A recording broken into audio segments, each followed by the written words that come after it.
At our family Thanksgiving dinner, my grandmother slammed a stack of photographs onto the dining table and screamed at me. She demanded to know why an elderly couple was living in the $1 million Aspen vacation home she had bought for me. I froze and told her the absolute truth. I said I had no idea what she was talking about because I was currently homeless and sleeping in my car. Then our family lawyer walked into the room. My name is Clara. I am 33 years old, and until that precise moment, I thought I knew exactly how cruel my family could be. I was wrong. Before I dive into the details of this story, let me know where you are watching from in the comments below.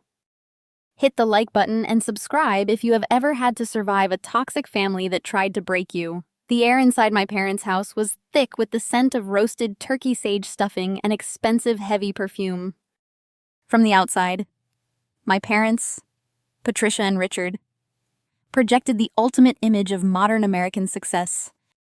Their sprawling Connecticut estate featured a perfectly manicured lawn, grand columns, and a driveway filled with luxury vehicles. But inside, the emotional coldness was suffocating. Thanksgiving was supposed to be a time of gratitude and warmth, but in my family, it was simply another stage for performative wealth and calculated cruelty. I sat alone at a small wobbly side table near the swinging kitchen door, completely separated from the grand mahogany dining table where the rest of the family was gathered. I was wearing a frayed, oversized green jacket that I had bought from a thrift store 3 years ago. I kept it zipped all the way up because the house was drafty, and I was perpetually cold these days. My hands gripped a cheap glass of tap water. I kept my head down, focusing on the chipped pattern of the wood on my little table, trying to make myself as small and invisible as possible. I was treated exactly like an unwanted stranger who had wandered in off the street rather than their eldest daughter. I was a freelance 3D animator, a career that required immense dedication and long hours staring at computer screens, rendering complex models. I had spent years honing my craft. Yet my family viewed my profession as nothing more than a childish hobby. To them, if you were not wearing a suit or driving a European sports car, you were a complete failure. My stomach rumbled softly. The lavish spread of food on the main table looked incredible, but the knot of anxiety in my throat made it impossible to swallow even a single bite of the dry dinner roll I had been given. The stark contrast between my situation and the lavish display mere feet away was enough to make anyone sick. The main table was a chaotic symphony of clinking crystal glasses, gleaming silverware, and loud, arrogant laughter. Holding court at the head of the table was my African-American brother-in-law, Jamal. Jamal was 32 years old, married to my younger sister, Natalie, and possessed an ego larger than the mansion we were sitting in. He was wearing a custom-tailored suit and repeatedly gesturing with his left hand to make sure the light caught the massive gold Rolex on his wrist. Jamal was boasting loudly about his luxury car showroom. He practically shouted over the background music, bragging about how he had just closed a deal on 3 imported sports cars and how his profit margins were breaking company records. He spoke with the kind of untouchable arrogance that only comes from someone who believes they are entirely superior to everyone else in the room. Natalie, who was 29 and the undisputed golden child of the family, chimed in right on cue. She tossed her perfectly styled hair over her shoulder and held up her wrist to show off a new diamond bracelet. She made sure everyone knew Jamal had bought it for her just because it was a Tuesday. She talked about her upcoming shopping trips, her exclusive country club memberships, and the designer bags she was waitlisted for. She lived a life of absolute excess spending money ruthlessly while our parents beamed at her with pride. My mother, Patricia, hovered over them like a devoted servant. She constantly refilled Jamal's wine glass with expensive vintage red wine and laughed entirely too hard at his mediocre jokes. Patricia was completely obsessed with status and high society. She craved validation from the elite and viewed Jamal and Natalie's flashy lifestyle as her own personal trophy. My father, Richard, sat quietly next to her. He was a spineless man who always chose the path of least resistance. He nodded along to Jamal's boasting, offering weak murmurs of agreement, completely enabling my mother's toxic behavior. Every so often, Patricia would shoot a sharp, disgusted glare in my direction. She would make loud, passive, aggressive comments about how some people simply lacked the drive to succeed. She mentioned how embarrassing it was when adult children refused to pull their weight in society, ensuring her voice carried over the music so I would hear every single word. I swallowed hard, forcing myself to endure the humiliation. I did not cry. I did not argue back. I just stared at my empty plate, waiting for the evening to end so I could return to my actual reality. Sitting quietly at the opposite end of the main table was my grandmother, Beatrice. At 78 years old, Beatrice was a former business executive with a mind as sharp as a steel trap. She had built a massive fortune through shrewd investments and decades of hard work. Unlike my mother, Beatrice despised flashy displays of wealth and valued genuine hard work. She had been observing the entire spectacle in absolute silence. I noticed her eyes darting between Jamal's extravagant watch, Natalie's diamond bracelet, and my frayed, oversized jacket. Her jaw was clenched tight, and a deep, dangerous shade of red was slowly creeping up her neck. The dining room was filled with the obnoxious sounds of Jamal recounting another story about his supposed brilliance in the automotive industry. Natalie was giggling loudly, and Patricia was clapping her hands in delight. The atmosphere was completely intoxicating for them, a perfect echo chamber of their own vanity. Then, without any warning, the symphony of arrogant laughter came to a violent halt. Beatrice suddenly stood up. Her heavy wooden chair scraped loudly against the polished floor, the harsh sound cutting through the room like a knife. The clinking of crystal glasses stopped immediately. Jamal froze mid-sentence, his mouth hanging slightly open. Patricia dropped her hands to her lap, her smile vanishing as she looked at her mother in confusion. Beatrice reached into her designer leather handbag and pulled out a thick stack of glossy photographs. With a swift, angry motion, she slammed the photographs onto the center of the grand mahogany dining table. The loud smack echoed off the high ceilings. Her face was flushed with absolute fury. She did not look at Patricia. She did not look at Jamal. Her piercing gaze locked directly onto me, sitting alone at my wobbly side table. When she spoke, her voice trembled with a rage that shook the entire room. Why is an elderly couple living in the $1, $2 million Aspen vacation home I bought specifically for you 4 years ago? She screamed, pointing a shaking finger at the photographs scattered across the table. Did you sell it to fund your pathetic failures? The heavy silver fork slipped from my trembling hand and clattered loudly against the ceramic plate. The sharp metallic noise echoed in the vast dining room, but I barely registered it. I sat frozen in my chair. My brain struggled to process the words that had just torn through the air. An Aspen vacation home, a $1.2 million property. I stared at the glossy photographs scattered across the fine linen tablecloth. From my small side table, I could clearly see the images. A breathtaking mountain lodge surrounded by pine trees. An elderly couple standing on the front porch, smiling for the camera. A beautifully furnished living room with a colossal stone fireplace. None of it made any sense to me at all. I had never seen that house in my entire life. Instead of bursting into tears or shrinking away from my grandmother's intense fury, a profound sense of bewilderment washed over me. I did not cry because I was not hiding anything. The sheer absurdity of the accusation paralyzed my emotional response. I looked away from the scattered photographs and met Beatrix's furious gaze directly. My voice was completely steady when I finally spoke, cutting straight through the heavy tension suffocating the room. What are you talking about? I don't own an Aspen home. I've been sleeping in my car for the past 3 months. The silence that followed was absolute and deafening. It was as if all the oxygen had been instantly sucked out of the dining room. The crackling of the fireplace and the soft instrumental music playing from the hidden speakers suddenly felt uncomfortably loud. I watched the faces around the main table react to my statement. Beatrice stood rigidly, her piercing eyes scanning my face, searching for a lie she could not find. I saw a fleeting shadow of genuine panic cross Patricia's perfectly made-up face. Her manicured fingers dug into the edge of the mahogany table so hard her knuckles turned stark white. Richard swallowed heavily, his eyes darting frantically toward Jamal. The contrast between my stark reality and their opulent lifestyle hung heavily in the air.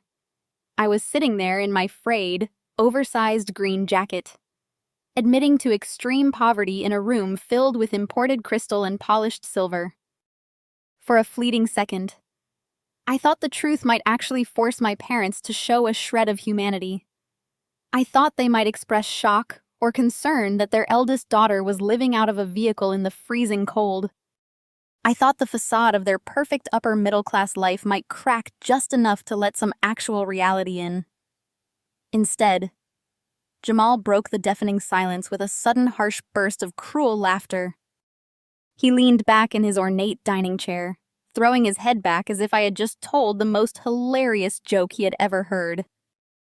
The thick gold Rolex on his wrist caught the light from the chandelier as he slapped his hand down heavily on the table. His laughter was loud, obnoxious, and entirely devoid of any warmth. It was a calculated sound designed specifically to shatter the tension and redirect the focus entirely back onto me. "Oh man, that is rich," Jamal scoffed, wiping a fake tear from his eye. He pointed a dismissive finger in my direction. "Come on, Grandma Beatrice. You cannot seriously be listening to this garbage. Look at her. She is probably on drugs, or maybe she is finally having a complete psychotic break from being unemployed for so long, sleeping in her car. Please. She is just spinning a pathetic soba story to cover up the fact that she blew all your money." Jamal's aggressive mockery was an immediate tactical strike. He was using his loud, booming voice to dominate the room, trying to make my horrifying reality sound like the ravings of a lunatic. He sneered at my worn-out clothes, shaking his head with exaggerated pity. "You sell $1 million estate waste, the cash on who knows what. And now you want us to believe you are homeless. You need to be committed to a psych ward." Clara. The moment Jamal provided the opening, my father seized it. Richard slammed his fist against the table, rattling the expensive china, his face contorted with performative rage, masking the deep-seated panic I could clearly see swimming in his eyes. "Stop lying right now, Clara," Richard demanded angrily, his voice booming across the room. "You are embarrassing this family in front of your grandmother. How dare you make up such a ridiculous, shameful story? We raised you better than this. You took your grandmother's generous gift, squandered it on your foolish business ventures, and now you have the audacity to sit here and play the victim." My father's words were a barrage of heavy artillery designed to completely discredit me. He did not ask for details. He did not question the photographs. He immediately went on the offensive, painting me as a deceitful, ungrateful child. This was their classic playbook. Whenever the truth threatened to surface, they utilized overwhelming aggression and relentless insults to bury it alive. Natalie chimed in. Next, her voice dripping with venomous condescension. "Honestly, Clara, this is exactly why nobody wants you around. You are so toxic and manipulative. You literally sold the beautiful house Grandma gave you. And now you are trying to make us all feel bad with this fake homeless narrative. It is actually disgusting. You need serious psychiatric help." I sat perfectly still at my little table, absorbing the synchronized attack. The coordinated effort to discredit me was breathtaking in its speed and viciousness. "Patricia," Richard, Natalie, and Jamal formed an impenetrable wall of denial. They were aggressively gaslighting me, attempting to twist my reality so severely that even I might start to question my own sanity. They threw around words like psychotic, delusional, and toxic with practiced ease, turning the dining room into an absolute nightmare of psychological warfare. Beatrice stood rigidly at the head of the table, her eyes darting between my calm, steadfast expression and the frantic, red-faced shouting of my family. The sheer volume of their attack was designed to drown out any further questions. Yet beneath their loud insults and furious posturing, I noticed the subtle, frantic exchange of looks between Patricia and Jamal. Their eyes conveyed a desperate, masked panic. They were terrified. They were shouting, not because they were angry at my supposed lies, but because my simple, honest answer had threatened to pull the pin on a massive grenade they had hidden in the center of the family. They needed Beatrice to believe I was a crazy, drug-addicted failure. They needed to destroy my credibility entirely right there on the spot before anyone could look closer at the Aspen property. They rushed to bury me under an avalanche of shame, completely unaware that their desperate, aggressive performance was exactly what I had been waiting to happen. The sudden shift in tactics was executed with terrifying precision. Realizing that Jamal and Richard's loud aggression might not be enough to fully convince Beatrice, my mother took the floor. Patricia always knew exactly how to play her audience. Her face crumpled. The harsh lines of panic around her eyes instantly melted into a mask of profound, devastating sorrow. She let out a loud, breathless sob that echoed across the dining room, burying her face in her manicured hands. It was a masterclass in manipulation. Patricia pushed her chair back and stood up unsteadily. She swayed just enough to make it look like the weight of my supposed betrayal was physically crushing her. Snorts. She leaned heavily against the mahogany table, looking directly at my grandmother with tear-filled eyes. "Mom, please," Patricia wailed, her voice cracking perfectly. "Please do not listen to her. This is exactly what we were afraid of. We tried to protect you from this heartbreak. Clara is lying to you because she is deeply ashamed." Beatrice narrowed her eyes, still clutching the edge of the table. Ashamed of what Patricia explained this to me right now. Patricia let out another theatrical sob. Richard immediately rushed to her side, wrapping his arm around her shoulders in a show of unified parental grief.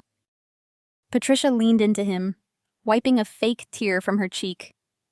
"She sold it, Mom," Patricia cried, pointing a trembling finger in my direction. "Clara sold the beautiful Aspen house you gave her. We begged her not to. We pleaded with her to keep it as an investment. But you know how she is. You know she never listens to anyone but herself. She poured every single penny from that sale into her ridiculous animation business. She thought she was going to be the next big Hollywood studio executive. She hired people she could not afford rented studio space she did not need. And she lost it all. Every last cent." I sat perfectly still listening to her weave this intricate, devastating lie. The sheer detail of her fabrication was astounding. She was weaponizing my actual career against me, twisting my passion for 3D animation into a story of reckless financial ruin.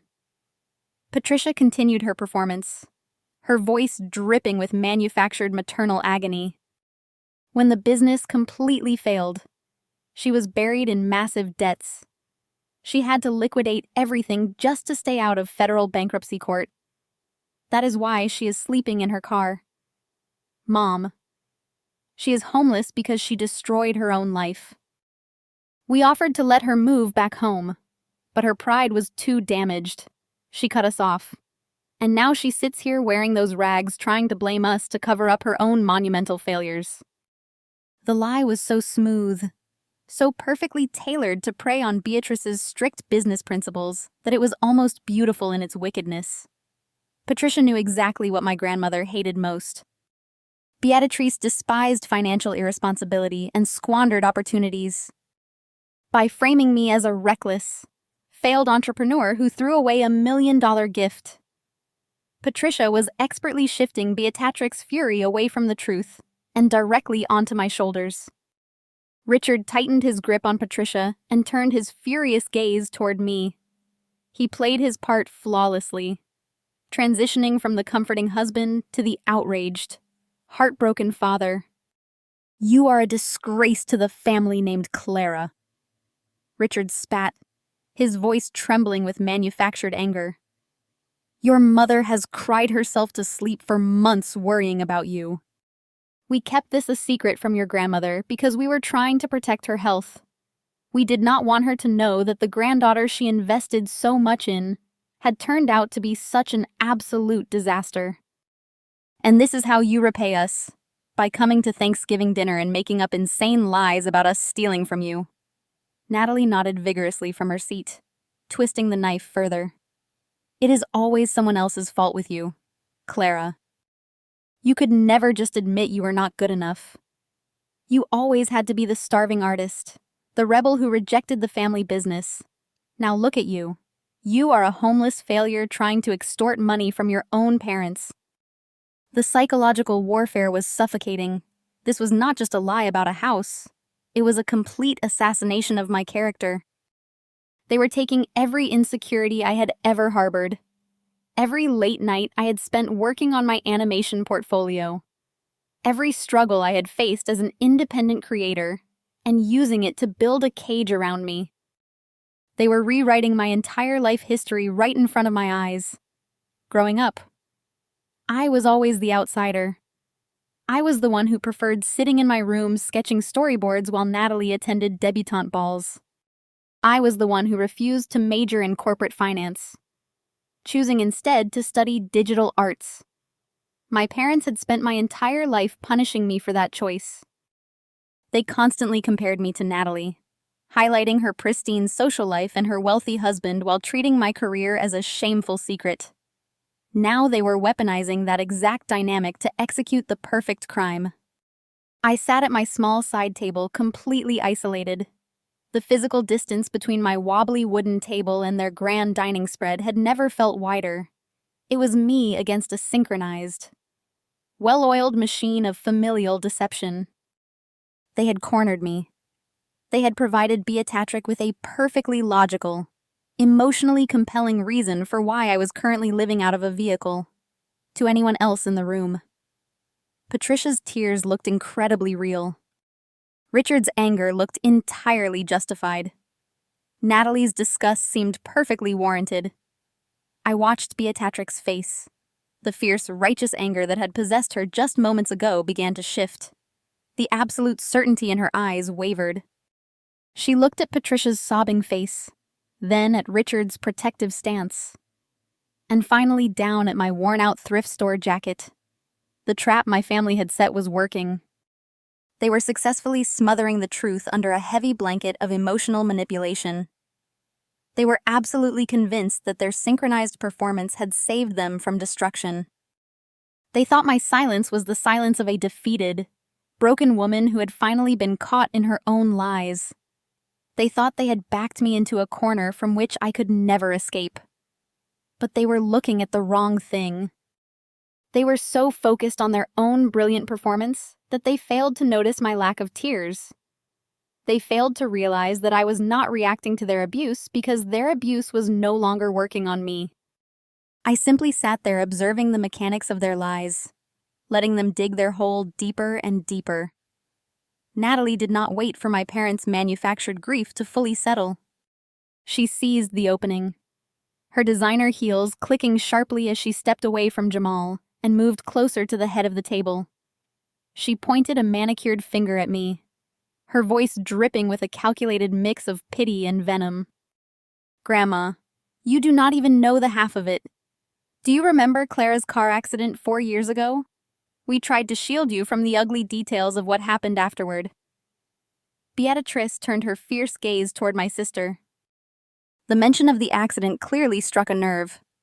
4 years ago, a drunk driver had T-boned my sedan. leaving me in a coma for 2 weeks with multiple fractured ribs and a shattered femur. It was a trauma that still haunted me physically and mentally. Now, Natalie was dragging that nightmare into the dining room to use as a weapon. What does the accident have to do with the Aspen house? Beatrice demanded, her voice tight with a mixture of confusion and lingering rage. Natalie sighed dramatically, placing a comforting hand on Patricia's shoulder. Everything. Grandma. The accident messed with Clara's head. When she finally woke up and went through rehabilitation, she completely changed. She became erratic. She refused to listen to anyone. The very week she was discharged from the physical therapy center, she listed the Aspen property for sale. That is a lie, I stated calmly from my small wooden table. My voice was steady, but the sheer audacity of her fabrication sent a jolt of adrenaline through my veins. I was in a wheelchair for 6 months. I could barely hold a pen, let alone negotiate a $1 million real estate transaction. Jamal let out a loud, scoffing noise, slamming his palm against the mahogany table. See, this is exactly the kind of delusion we have been dealing with. You are desperate for cash. Clara, your little 3D animation gig was tanking because you were stuck in a hospital bed. You panicked. You hired some shady broker, signed the papers from your wheelchair, and liquidated the only valuable asset you had. Richard immediately backed up his son-in-law. Jamal is right. Beatrice. Clara was absolutely out of her mind with panic. The hospital bills were piling up, and instead of letting us help her, she took matters into her own hands. She sold the property at a massive loss just to get quick cash. We tried to stop her. Patricia begged her on her knees not to throw away your beautiful gift, but Clara screamed at us to get out of her life. The psychological warfare was relentless and perfectly synchronized. They were taking the darkest, most terrifying period of my life and twisting it into a narrative of reckless financial self-destruction. By using the very real trauma of my accident, they were anchoring their massive lie to an undeniable truth. Yes, I had been in an accident. Yes, I had been vulnerable. Yes, I had struggled with massive medical bills. They took those facts and wove a suffocating web of deception around them. Patricia pulled a handkerchief from her pocket, dabbing at her dry eyes. It was the head injury. Mom. The doctors warned us she might experience impulsive behavior and cognitive dissonance. She blew all the money from the house sale within a year. She bought expensive computer equipment for an animation studio that never launched. She paid off imaginary debts. She threw it all away. And when the money ran out, her pride would not let her come back to us. You are insane, I said, looking directly at my mother. You are standing in front of your own mother fabricating a story about my brain injury to cover up a financial crime. Enough, Natalie shrieked, stepping forward. Stop gaslighting us. Clara.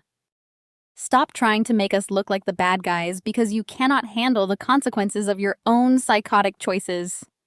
You sold the house. You blew the money. You ended up sleeping in your car. And now you have the nerve to crash our Thanksgiving dinner and call us criminals. The pacing of their attack was incredibly fast, designed to prevent Beatrice from asking any logical questions. If they kept the emotional intensity high enough, Beatrice would be too overwhelmed by the family tragedy to demand actual proof of the sale. Jamal shook his head, looking at me with profound disgust. You know, I deal with high net worth individuals every single day at my dealership. I know how to spot a scammer, and you, Clara, are the most pathetic scammer I have ever seen. You ruined your own life, and now you are trying to drag your hardworking parents down with you. The noose was tightening. I sat alone at my isolated side table, absorbing the relentless barrage of insults and lies. To any outside observer, I looked like a deranged, bitter failure who had alienated her loving, successful family. Beatrice's posture began to sag. The fiery indignation that had sparked her initial outburst was being replaced by a heavy, sorrowful exhaustion. She looked at the glossy photographs of the Aspen house on the table, then at my ragged clothes, her eyes reflecting deep disappointment. Patricia saw the shift in her mother's demeanor and pressed her advantage. "We hid this from you because we knew it would break your heart. Mom, you worked so hard to provide that safety net for Clara and she burned it to ashes. We wanted to protect your peace of mind. We have been sending you fake updates about her using the house because we just could not bear to tell you the truth." I watched my father nod vigorously in agreement. His face twisted into a mask of solemn tragedy. They had an answer for everything. Every logical loophole was instantly plugged with a convenient, emotionally charged lie. They were executing a masterclass in manipulation, using my very real trauma to paint me as an unhinged, irresponsible failure who could not be trusted to manage her own life. The sheer weight of their collective deception was meant to crush me. In the past, this exact tactic would have worked.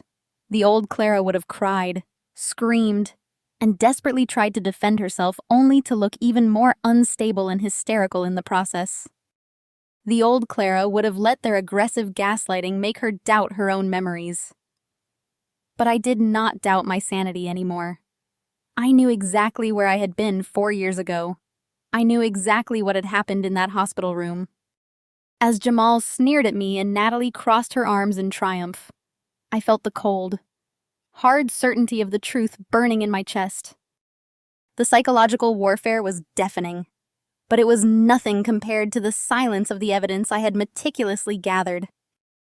The heavy double doors of the formal dining room swung open with a deliberate creak that shattered the suffocating tension. Every head in the room snapped toward the entryway. Standing perfectly still in the threshold was Lawyer Harrison. He was a tall, imposing man in his late 60s, wearing a tailored charcoal gray suit that radiated absolute legal authority. In his right hand, he carried a vintage leather briefcase that had seen decades of high-stakes corporate litigation and brutal estate battles. He did not look like a man arriving for a festive holiday dinner. He looked like an executioner stepping up to the block. The moment Patricia saw him, her theatrical sobbing ceased entirely. The transition was so abrupt, it was comical. She wiped the imaginary tears from her cheeks with a linen napkin and sat up straight, smoothing the front of her expensive silk blouse. A visible wave of relief washed over my father. Richard relaxed his defensive posture and adjusted his tie, puffing out his chest. Across the grand mahogany table, Natalie leaned over and whispered something into Jamal's ear. A wide, knowing grin spread across Jamal's face. The toxic members of my family exchanged quick, triumphant glances. Their collective arrogance surged back into the room, replacing the brief panic they had exhibited moments earlier. In their greedy minds, Harrison's arrival meant only one thing. They assumed Beatrice had summoned her trusted estate lawyer to officially and permanently write me out of her will. They believed their synchronized performance had worked flawlessly. They thought my grandmother was so thoroughly disgusted by my supposed financial recklessness and erratic behavior that she was prepared to legally sever all ties with me right then and there. Harrison ignored their smug expressions entirely. He walked the length of the dining room with slow, measured footsteps. His leather dress shoes struck the polished hardwood floor with a rhythmic, heavy thud that seemed to echo the rapid beating of my heart. He bypassed the extravagant Thanksgiving turkey, the overflowing crystal wine decanters, and the lavish side dishes without sparing them a single glance. He stopped precisely at the head of the table, positioning himself directly beside Beatrice. The silence in the room returned, but it was no longer a silence of confusion. It was a silence heavy with the anticipation of my utter destruction. Beatrice did not sit down. She remained standing, her fierce eyes fixed on the leather briefcase in Harrison's hands. She gave him a curt, single nod. Harrison placed the briefcase flat on the dining table. right next to the scattered, glossy photographs of the Aspen vacation home. The sharp metallic click of the brass latches snapping open sounded like a gunshot in the quiet room. He reached inside and slowly extracted a thick stack of crisp legal papers stapled together at the corner. The document looked formidable, stamped with official state seals and bearing the formatting of a binding legal contract. Patricia leaned forward in her chair, her eyes gleaming with unconcealed excitement. She looked like a predator, watching its prey walk willingly into a steel trap. Richard crossed his arms over his chest, completely ready to witness my final excommunication from the family wealth. Harrison laid the thick document flat on the table, smoothing his hand over the top page. He adjusted his glasses and looked around the room, his expression completely unreadable and devoid of any personal emotion. When he finally spoke, his voice was a deep, resonant baritone that commanded absolute attention. "What we have here is a fully executed, durable power of attorney," Harrison stated plainly. His clinical tone cut through the lingering emotional manipulation my parents had tried to construct. This specific legal instrument was filed and recorded exactly 4 years ago in the state of Colorado. Harrison reached into his breast pocket and retrieved an expensive silver fountain pen. He used the tip of the pen to point directly to the bottom right corner of the final page. "I draw your attention to this specific line." Harrison continued, his voice echoing clearly across the expansive dining room. "This is the authorizing signature." From my isolated, wobbly side table near the kitchen door, I could clearly see the stark black ink on the thick legal paper. It was my signature. My full legal name scrolled awkwardly across the dotted line right next to a bright blue notary stamp. Harrison tapped the silver pen against the paper to emphasize his next point. According to the binding terms of this document, the signatory granted complete, unchecked, and total financial control over their entire estate. This explicitly included the right to sell, transfer lease, or liquidate any real estate holdings. It also granted full authority over all bank accounts, investment portfolios, and medical directives. He paused, letting the sheer gravity of those legal terms sink in before delivering the final clarification. This power of attorney granted Patricia total control over Clara's assets. It effectively surrendered every single piece of property Clara owned directly into her mother's hands exactly 4 years ago. The revelation hung heavily over the grand dining table. For my family, this document was their ultimate shield. They viewed it as the irrefutable proof that everything they had done was entirely legal and fully authorized. In their minds. This piece of paper completely validated their twisted narrative. It proved that I had willingly handed over the reins of my life because I was allegedly too erratic and irresponsible to handle my own affairs following the car accident. Jamal's reaction was immediate and dripping with absolute contempt. He picked up his crystal wine glass, swirling the expensive vintage red liquid with a slow, arrogant motion. He leaned far back into his ornate dining chair, crossing one tailored leg over the other. A cruel, satisfied smirk spread across his face as he took a long, deliberate sip of his wine. He looked directly at me from across the room, his eyes shining with pure, malicious joy. Jamal was entirely ready to watch me be completely destroyed by this legal evidence. He firmly believed that Harrison had just nailed my coffin shut. He thought the power of attorney was the absolute end of the discussion, the final definitive proof that I was a lying homeless failure who had no legal standing and no right to complain about losing a $1 million mountain lodge. The arrogant sneer on his face indicated that he was already imagining the moment security would arrive to physically drag me out of the mansion and back into the freezing cold driveway. My family sat in absolute triumph, totally convinced that their coordinated psychological warfare and this binding legal document had secured their victory. They were so blinded by their own greed and arrogance that they failed to realize the true nature of the trap they were standing in. I stared intensely at the stark black ink on the heavy legal paper.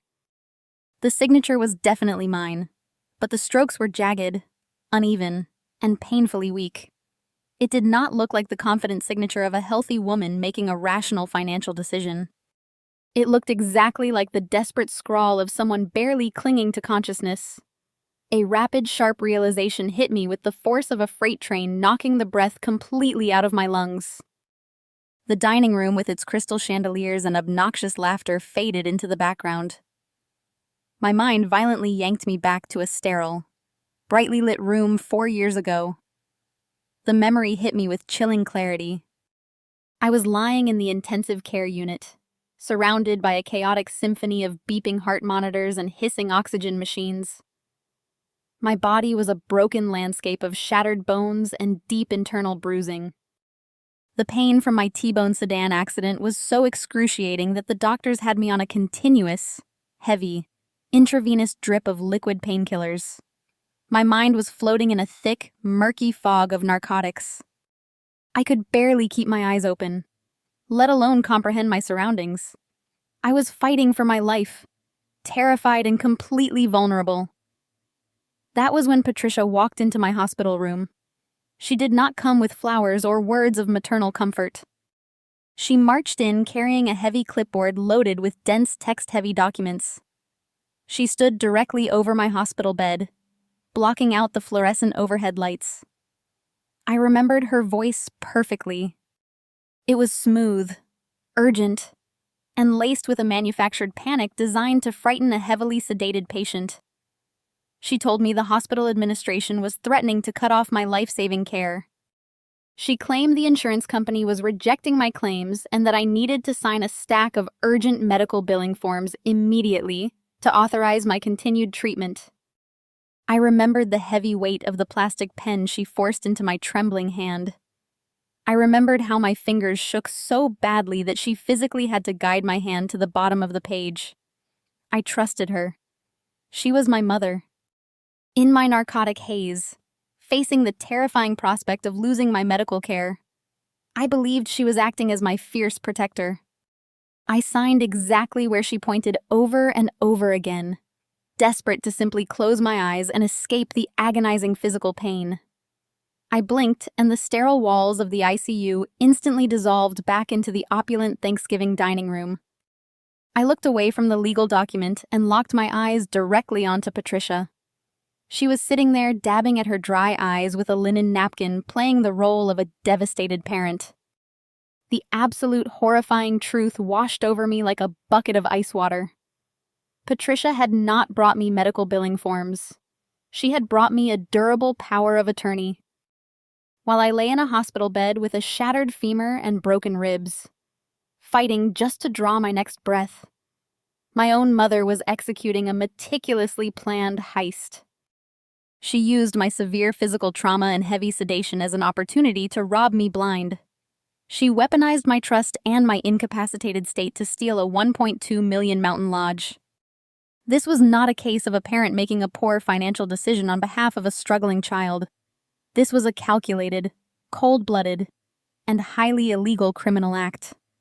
The betrayal I felt in that moment crossed a massive, unforgivable boundary.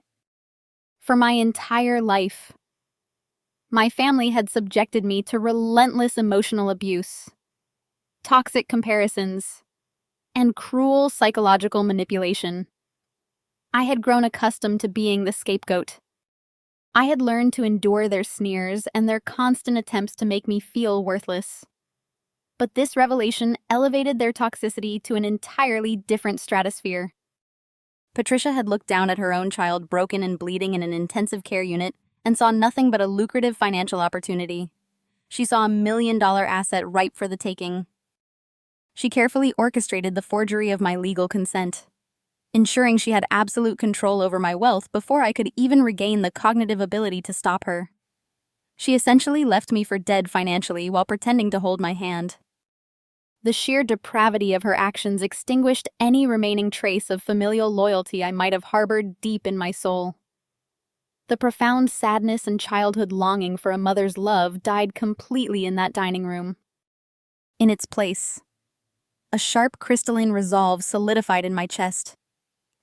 I looked at Jamal, who was still swirling his expensive red wine and grinning at me with absolute contempt. I looked at Richard, puffing out his chest with unearned righteous indignation. I looked at Natalie, crossing her arms and basking in the glow of her stolen diamond bracelet. They genuinely believed this piece of paper was their ultimate shield. They thought Lawyer Harrison had just delivered the killing blow to my credibility. They thought the power of attorney proved their innocence and my erratic insanity. I sat down at the table completely unbothered by the pathetic slight. My dining companions were a collection of distant elderly cousins and socially awkward business acquaintances who had clearly been grouped together as an afterthought. While they complained about the draft from the kitchen doors, I calmly unfolded my heavy linen napkin and placed it on my lap. When the waiter served the main course, a perfectly seared filet mignon resting on truffle puree, I picked up my silver knife and began to eat with absolute unwavering composure. I did not glare at the head table. I did not show a single ounce of the humiliation Catherine so desperately wanted to provoke. Every time my mother shot a smug, superior glance in my direction, hoping to see me brooding in the shadows, I simply offered her a cool, detached smile, chewing my steak with the relaxed elegance of a woman holding all the winning cards. I did not break down. I did not scream at Patricia for what she had done to me in that hospital room. I remained perfectly still at my wobbly side table, my fraying green jacket zipped tight against the draft. My silence was no longer born of shock or fear. It was the silence of a predator watching its prey step willingly into an inescapable trap. The game had fundamentally changed, and they had absolutely no idea what was coming for them. I took a slow, deep breath, letting the cool air fill my lungs. The scent of roasted turkey and rich gravy suddenly made my stomach turn. But my mind had never been sharper. I mentally cataloged every single detail of the fraudulent document laying on the mahogany table. The blue notary stamp next to my jagged signature was the final puzzle piece. A notary public had to be present to witness a power of attorney. Patricia had clearly bribed or colluded with a corrupt notary to stamp a document while the signatory was medically incapacitated. The layers of this conspiracy were deep, involving multiple acts of severe fraud. They had built an entire empire of lies on the back of my tragedy. They bought luxury cars, designer jewelry, and country club memberships using the blood money they siphoned from my stolen property. And now they sat around a feast funded by my near-fatal accident, demanding that I apologize for ruining their holiday. The absolute audacity was staggering, but it fueled the fire burning inside me. Every single dismissive comment my father had ever made about my career choice flashed through my memory. Every time Natalie had flaunted her wealth and called me a failure, she was doing it with cash stolen directly from my name. They had orchestrated a masterpiece of deceit. They isolated me, drove me into poverty, and then mocked my suffering to make themselves feel superior. But their arrogance had finally blinded them to their own exposure. Lawyer Harrison stood silently by the table, waiting for the dust to settle completely, unaware that he had just triggered the detonation sequence of Patricia's entire fake upper-class existence. The power of attorney was not a final judgment against me. It was the undeniable physical proof of grand theft. The tension in my shoulders vanished. I was no longer the frightened, confused daughter trying to earn her family's love. I was the architect of their imminent destruction, and the demolition was about to begin. The sharp metallic click of Jamal adjusting his heavy gold Rolex echoed in the sudden quiet of the dining room. He pushed his ornate wooden chair back with a loud, abrasive scrape against the polished hardwood floor. Standing up, he took a moment to smooth the lapels of his custom-tailored Italian suit. Adopting the posture of a victorious king who had just vanquished a pathetic, unworthy peasant, He looked down at me from across the vast expanse of the room, his eyes filled with a mixture of absolute triumph and profound disgust. He treated me like a repulsive insect that had somehow crawled out of the plumbing and onto their pristine holiday table. He waved his hand dismissively toward the power of attorney document resting near my grandmother. We have black and white proof right there on the table. The legal system has spoken. We are completely done here. Can we finally get this garbage out of our house? I am trying to enjoy a 5-star Thanksgiving feast. And quite frankly, her homeless stench is completely ruining my appetite. Jamal actually raised a hand to pinch the bridge of his nose, a highly theatrical and cruel gesture designed to maximize my humiliation. He laughed a deep rumbling sound of pure mockery. I cannot believe we even let her through the front door. Look at her sitting there in that filthy jacket. She looks like a disease. Natalie was instantly energized by her husband's viciousness. She leaned forward, her diamond bracelets clinking against the fine china, and unleashed her own barrage of insults. Her high-pitched voice grated against my ears as she complained about how my mere presence was ruining the entire aesthetic of their perfect holiday gathering. She pointed a perfectly manicured finger directly at my frayed green jacket, maliciously mocking the faded fabric and the torn, dirty cuffs. It is actually embarrassing to be related to you, Clara. Natalie sneered, twisting her face into a mask of pure snobbery. You show up looking like a complete beggar trying to extort our parents over a perfectly legal document. You signed away your rights 4 years ago because you knew you were a catastrophic mess. You knew you could not manage a single penny. You are just too broke and pathetic to accept reality now. Go find a shelter. Richard, emboldened by the legal documents sitting on the table and the aggressive chorus of his family, decided it was time to play the role of the tough, uncompromising patriarch. He stood up abruptly, slamming his fist down on the mahogany table. He pointed a rigid, trembling finger toward the heavy oak front door of the mansion. You heard your brother-in-law. Clara, get out of my house right this instant. Richard shouted, his face turning a deep, angry shade of purple. You have completely disgraced this family for the absolute last time. I will not stand here and allow you to hurl baseless psychotic accusations at your mother when we have definitive legal proof of your own staggering incompetence sitting right there for everyone to see. The verbal abuse escalated at a dizzying pace. My father reached into his tailored slacks and pulled out his cell phone, holding it up like a loaded weapon. He glared at me with an intense, burning hatred that fully shattered any remaining illusion of paternal love.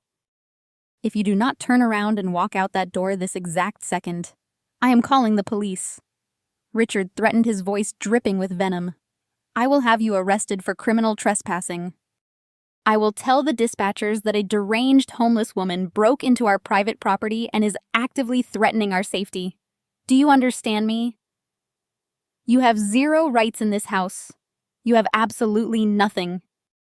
Patricia chimed back in her previous performance of a heartbroken weeping mother completely evaporating, now that she felt totally and legally protected by lawyer Harrison's document. Her true, venomous nature radiated through the room. She looked down her nose at me, a cold, triumphant smirk playing on her lips. She no longer needed to pretend to care. You have always been a massive, suffocating disappointment, Clara, Patricia said, her voice dropping to a harsh, cruel whisper that carried perfectly across the silent room. You were a burden we carried out of sheer pity.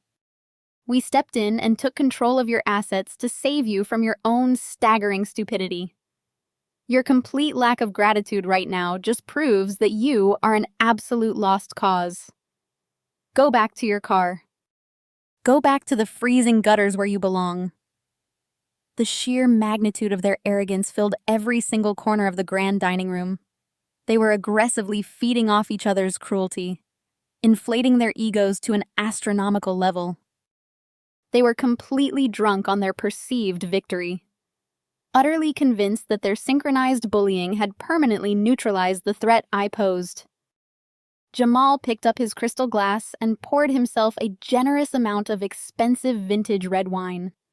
He raised the glass high in the air, loudly proposing a toast to family loyalty and legal victories.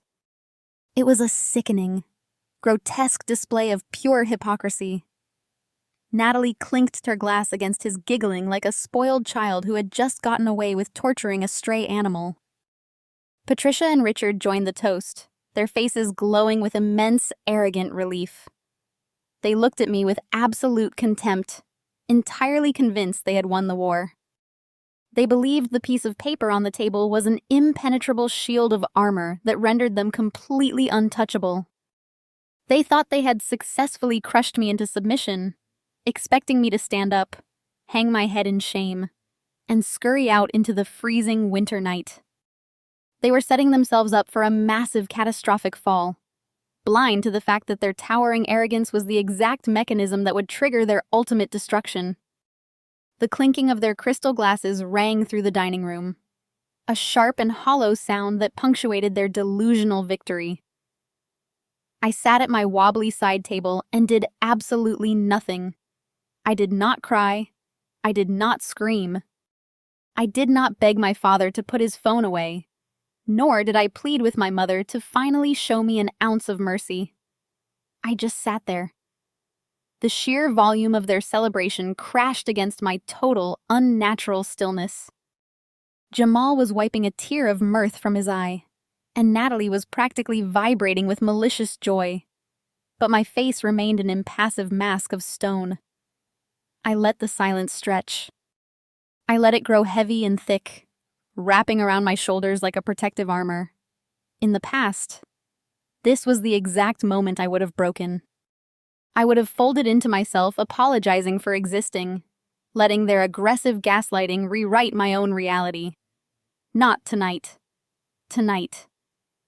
My silence was a loaded weapon, and I was holding my finger perfectly steady on the trigger. My internal monologue was entirely devoid of fear. I looked at the glossy photographs of the Aspen property lying next to the fraudulent power of attorney. A year ago, seeing that document might have sent me into a blind, hyperventilating panic.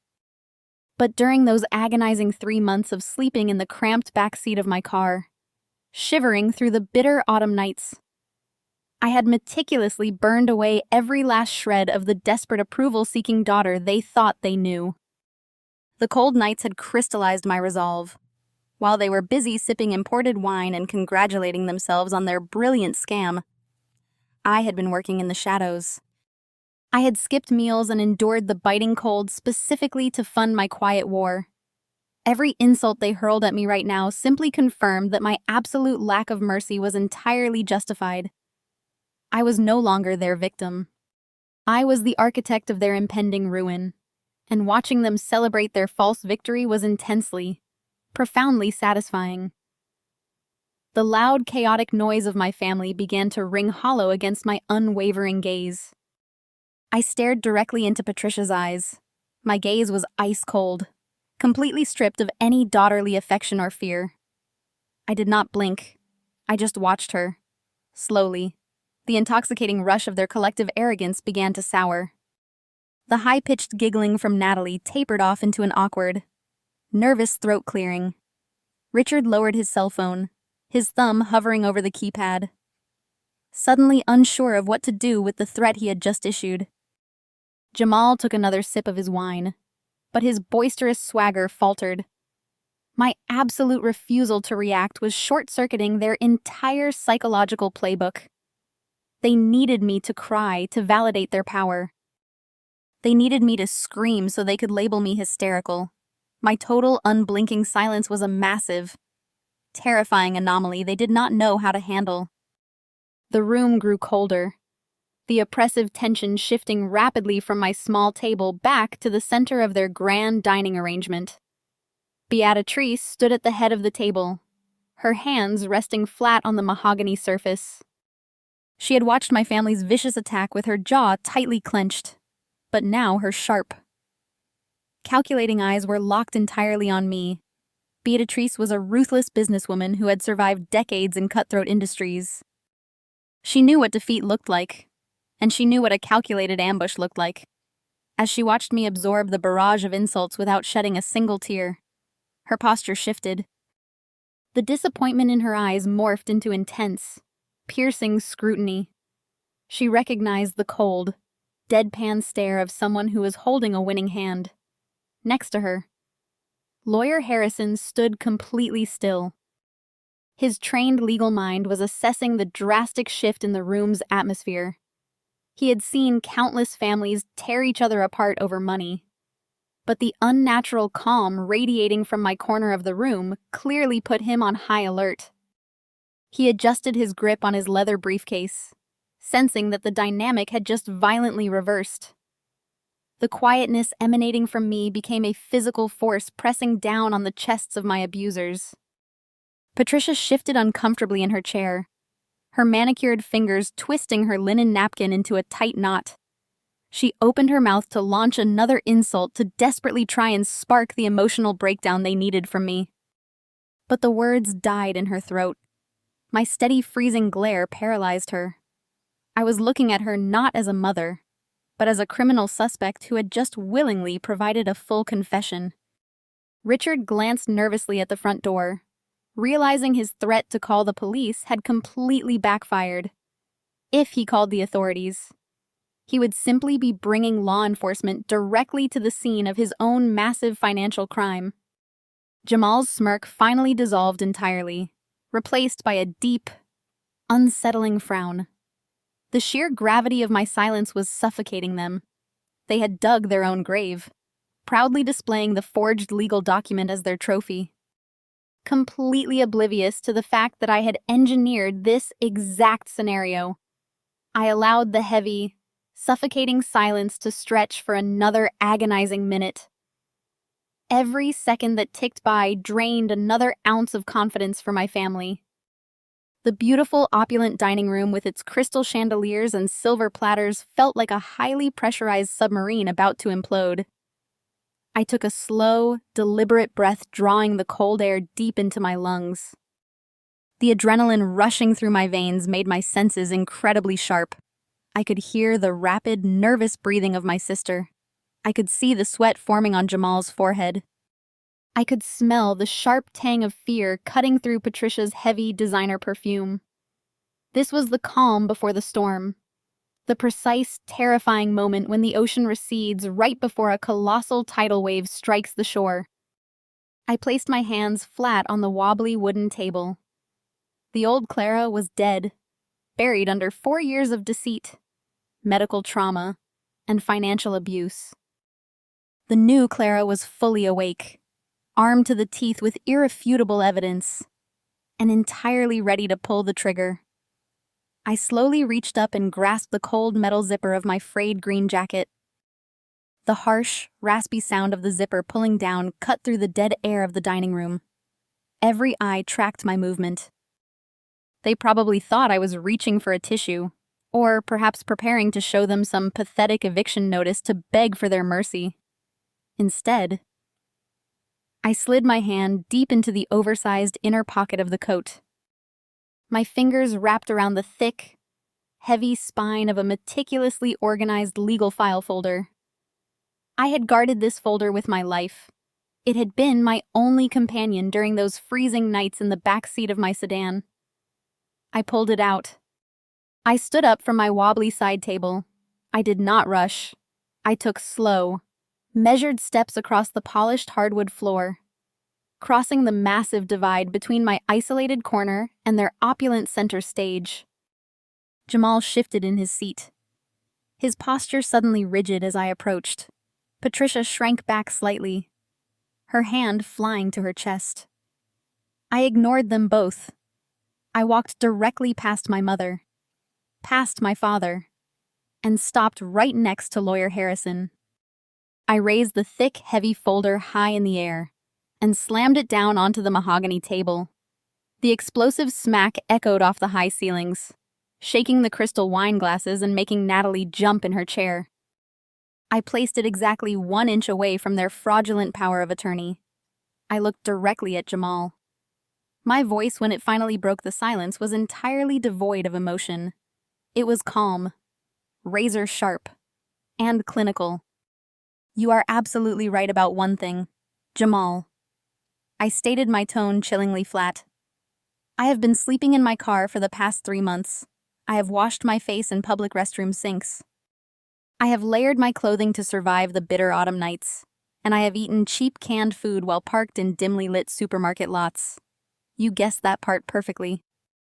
A brief, confused smirk tried to return to Jamal's face, but it died before it could fully form.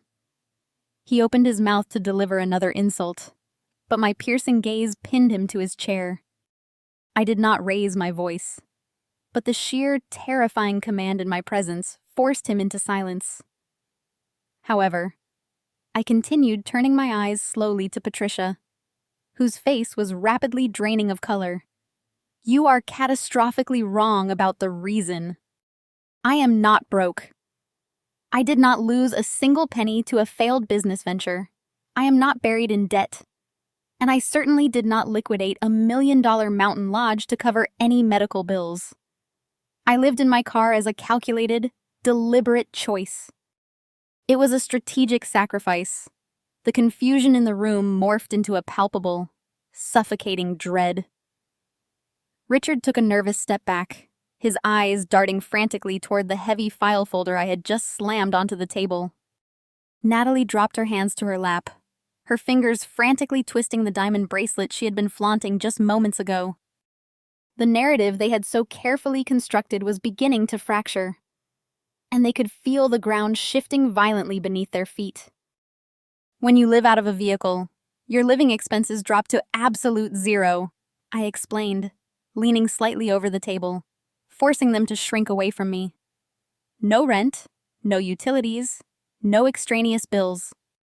My freelance 3D animation career is actually incredibly lucrative. I design high-end architectural visualizations and commercial assets for top-tier tech firms. Every single dollar I earned over the last 3 months went directly into a hidden, secure offshore account. I needed a massive amount of liquid cash, and I needed it fast without any of you noticing my financial movements.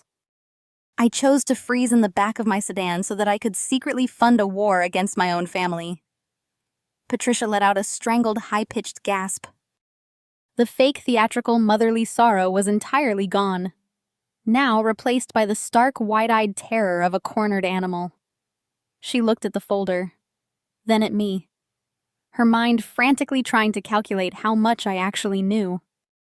I needed that money, I said, my voice dropping to a dangerous metallic whisper.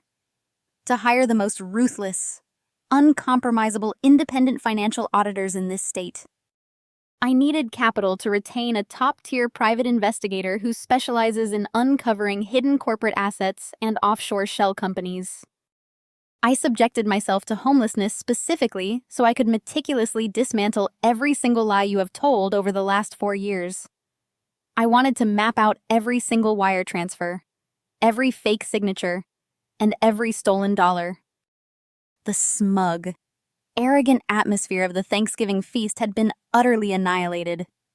I was completely in control of the room now. The power dynamic had violently inverted. I was no longer the outcast daughter sitting at the children's table. I was the commanding, terrifying force in the center of their universe, dictating the terms of their destruction. Beatrice watched me with an intense, unblinking focus. The disappointment that had clouded her eyes earlier had vanished completely. She recognized the ironclad resolve in my posture. She knew, with the sharp instinct of a veteran businesswoman, that someone who willingly subjects themselves to 3 months of homelessness just to build a legal trap does not come to the table with empty threats. Harrison remained perfectly still, his professional demeanor masking his obvious intrigue. He did not touch my folder, respecting the absolute dominance I had just asserted over the situation.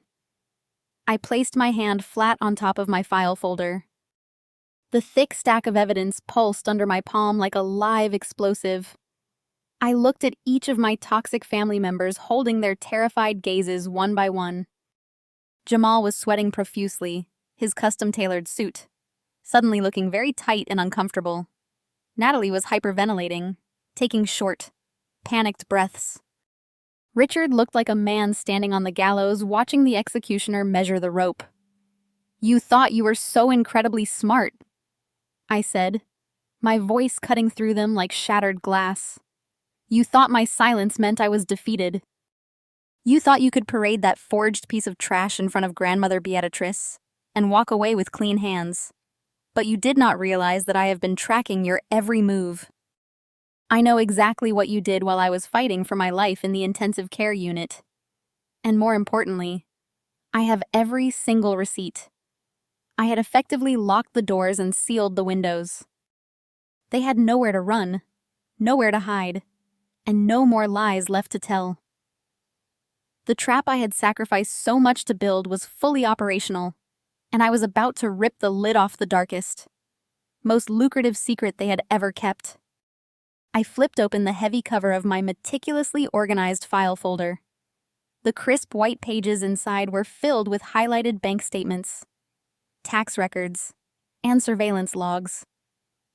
I did not look up immediately. I let the visual weight of the evidence command their absolute attention before I delivered my next strike.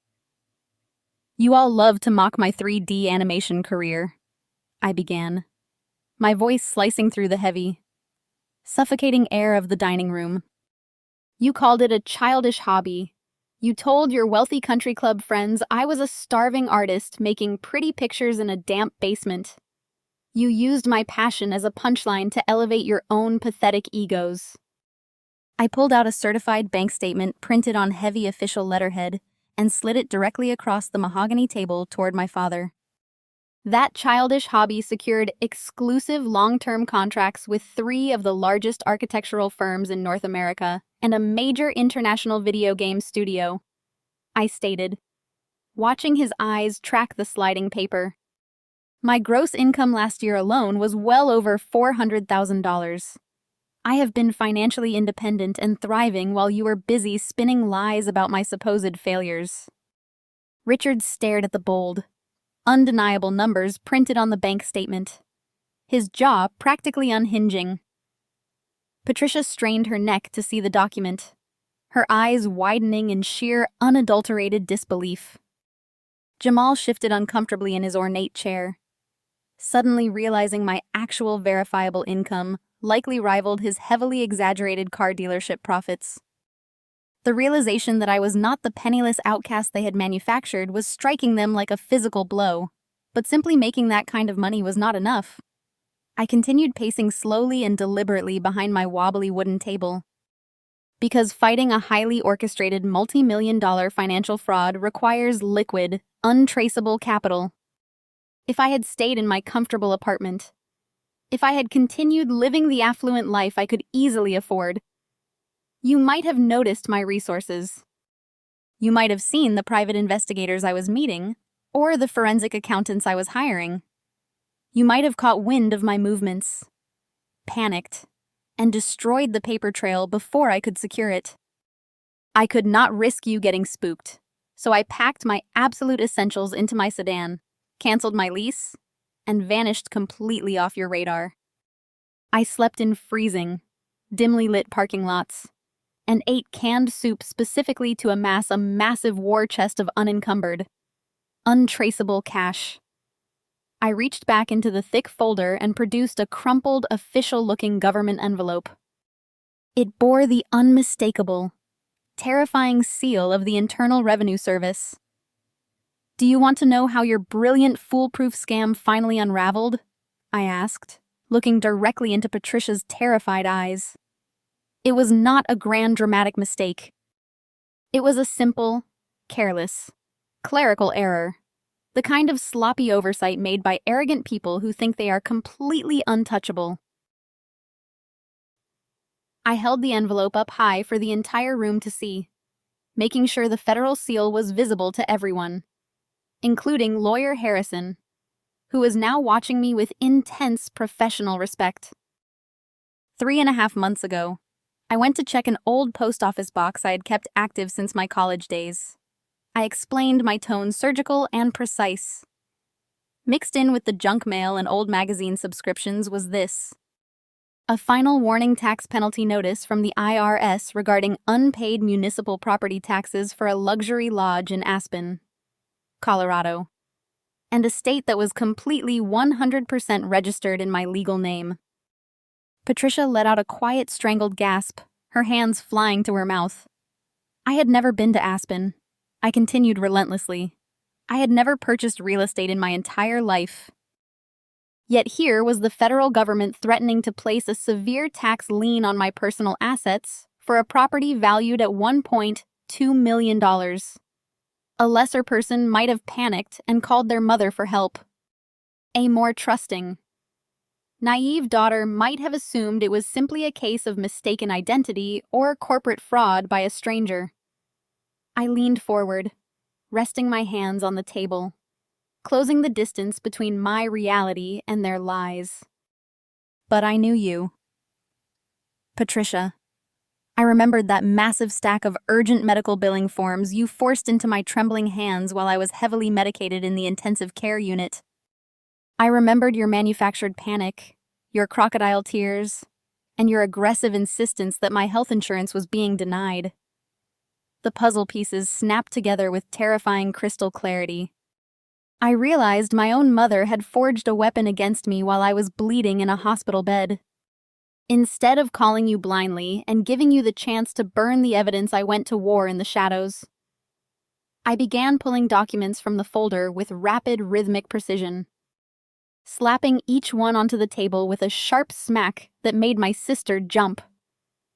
Here is the comprehensive 60-page report from the top-tier independent financial auditor I retained, I announced, dropping the heavy binder. Here are the surveillance logs, wire transfer traces, and offshore asset maps from the private investigator who spent the last 8 weeks dissecting your entire financial existence. I dropped another thick file.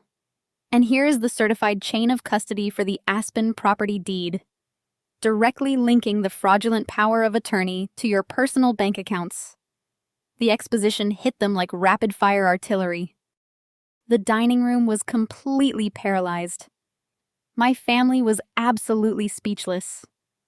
Patricia was physically shaking her hands, gripping the armrests of her chair as if she were plummeting down a steep roller coaster. Richard looked utterly hollowed out, his blustering patriarchal facade entirely crushed under the sheer weight of federal tax documents. Natalie had covered her mouth with both hands, her eyes darting frantically between me and the damning paperwork. Jamal was entirely silent. His previous arrogance, his mocking laughter, and his cruel jokes were completely eradicated. He was staring at the table, his mind desperately trying to calculate the legal fallout of the documents I had just presented. He realized he was trapped in a room with a woman who had systematically dismantled their entire criminal enterprise while living out of a car. You assumed my silence over the past few years was the silence of a defeated, broken victim. I stated, my voice echoing in the dead quiet of the room. You thought you had successfully buried me under your fake power of attorney and your endless social manipulation. But I was not buried. I was simply digging my way beneath your foundation. You handed me the shovel when you underestimated my intelligence. And now I am going to show you exactly what I found in the dirt. She was trembling, her manicured hands gripping the edge of the table as if it were the only thing keeping her from collapsing to the floor. The false bravado she had worn like a crown all evening had completely evaporated. I leaned forward slightly, resting my fingertips on the massive stack of evidence I had just presented. I made sure to lock eyes with Patricia, refusing to let her look away. I did not come to Thanksgiving dinner to beg for food, I said. My voice was a bone-chilling whisper that easily carried across the absolute silence of the room. I came to trap you. Patricia flinched, pulling back into her chair. Richard opened his mouth to utter another hollow threat, but his voice failed him. They were finally beginning to understand the catastrophic magnitude of their mistake. For weeks, I had just meticulously planned this exact confrontation. I could have simply handed my files over to the authorities, but that would have given them time to scramble. That would have allowed Patricia to shred documents transfer funds and concoct another elaborate lie to feed to Beatrice. I knew that if they had even a moment of warning, they would spin a narrative that painted me as a greedy, ungrateful child trying to extort her loving parents. I needed a scenario where they would willingly incriminate themselves with absolutely no avenue for escape. That was why I chose today. Thanksgiving was the one day of the year they could not resist staging a grand performance of their fake wealth. I knew they would invite Beatrice to show off. I knew Jamal and Natalie would be here flaunting the luxury lifestyle they had built on my stolen assets. I also knew that Beatrice would likely bring lawyer Harrison, as she often consulted him regarding end-of-year tax planning during the holidays. The stage was set perfectly. All I had to do was walk through the front door wearing a frayed jacket and let their inherent arrogance do the rest of the work. I needed all of you in one room. I explained my tone surgical and precise. I needed you gathered around this ridiculous mahogany table surrounded by your crystal glasses and imported wine. Most importantly, I needed Grandmother Beatrice and Lawyer Harrison to be sitting right there watching your every move. If I had just accused you of fraud, you would have denied it. You would have cried your tears and sworn you were innocent. So I did not accuse you. I simply sat at my wobbly side table, drank my tap water, and waited for you to hang yourselves. The realization of what they had just done began to dawn on Jamal. He glanced at the fraudulent power of attorney documents still resting on the table, realizing it was not a shield, but a highly toxic piece of evidence. He rubbed his face with his hands, his expensive Rolex flashing under the chandelier light. Though the gesture no longer looked arrogant, it looked entirely desperate. You could not help yourselves. I continued pacing slowly behind my chair. When Grandmother confronted you about the Aspen property, you panicked. Instead of keeping your mouth shut, you rushed to defend your scam. You eagerly produced that forged power of attorney to justify your actions. You gloated about it. You used it to mock me and throw me out of the house. In doing so, you willingly admitted to possessing and utilizing a fraudulent legal instrument to control an asset worth over $1 million. And you did it right in front of a high-powered estate attorney. You just confessed to grand theft, forgery, and elder abuse. You handed the physical evidence of your crimes directly to an officer of the court. You did the police's job for them. The atmosphere in this room completely flipped. The psychological walls they had built around themselves shattered into a million pieces. The predators who had spent the last hour hunting me suddenly realized they had marched willingly into a slaughterhouse. They were the prey. The look of pure, unadulterated horror on Natalie's face was deeply satisfying. She clutched her diamond bracelet, her breathing shallow and rapid. She was finally grasping that her entire luxurious existence was built on a criminal enterprise that had just been exposed in front of the very people who controlled the family wealth. Richard tried to stand up again, his knees visibly shaking. "Clara, please," he stammered, his voice stripped of all its previous anger. "We can explain. We were just holding the asset for you. We were trying to manage it until you got back on your feet. Do not insult my intelligence, Richard," I snapped. "You were looting it. You thought my silence earlier meant I was weak. But silence is only weakness when you have nothing to say. I had plenty to say. I was simply letting you finish your confessions before I closed the trap." The tension in the dining room skyrocketed. The air felt thick, heavy, and charged with electricity.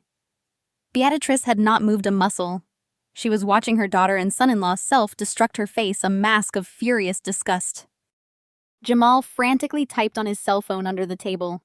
He was likely trying to move money or alert his shady business partners. But I knew it was entirely useless.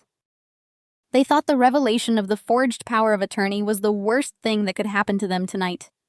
They thought the loss of the Aspen house and the family inheritance was the ultimate punishment. They had absolutely no idea how deep this investigation went. I rested my hands on the thick file folder again, feeling the weight of the financial reports inside. I took a deep breath, preparing to drop the final crushing evidence. With a swift, decisive motion, I flipped the thick file folder completely open. I grabbed a massive stack of highlighted bank statements, property tax records, and wire transfer logs. I did not just hand them to Lawyer Harrison. I hurled them across the grand mahogany dining table. The heavy paper cascaded through the air, fluttering down and landing directly on top of the extravagant Thanksgiving turkey, the expensive cranberry sauce, and the crystal gravy boats. Gravy splattered against Patricia's pristine silk blouse, but she was too paralyzed by fear to even wipe it off. "Let us talk about those glossy photographs you were so furious about, grandmother," I said, pointing to the pictures Beatrice had thrown down earlier. "You asked why an elderly couple was standing on the porch of the $1 million Aspen vacation home you bought for me. You naturally assumed, thanks to Patricia's brilliant storytelling, that I had carelessly sold the property for quick cash to fund a failed business. But my mother is far too greedy for a simple one-time sale. A direct sale leaves a massive taxable paper trail. She wanted a continuous, untraceable stream of passive income." I walked around the table, tapping my finger against a specific bank statement that had landed near Richard's plate. They did not sell the house. They turned it into a predatory cash cow. Patricia and Richard engaged in a highly lucrative lease-to-own scam with that innocent elderly couple in the photograph. It is a brilliant financial maneuver if you possess absolutely zero moral compass. The entire room watched me in stunned silence as I broke down the financial forensics with brutal surgical precision. I had spent hours locked in my freezing car studying these exact documents with my auditor, and I knew the numbers by heart. 4 years ago, right after Patricia forged my signature on that power of attorney, she listed the Aspen Lodge on a private luxury real estate network. I explained, projecting my voice so every syllable rang crystal clear. She found a wealthy, retired couple looking for their dream mountain home. Instead of a traditional sale, Patricia locked them into an aggressive lease-to-own contract. She demanded a massive, non-refundable upfront option fee that was $150,000 in pure, unadulterated cash deposited straight into a hidden account the very week I was learning how to walk again in physical therapy. Natalie gasped, her eyes dropping to the table.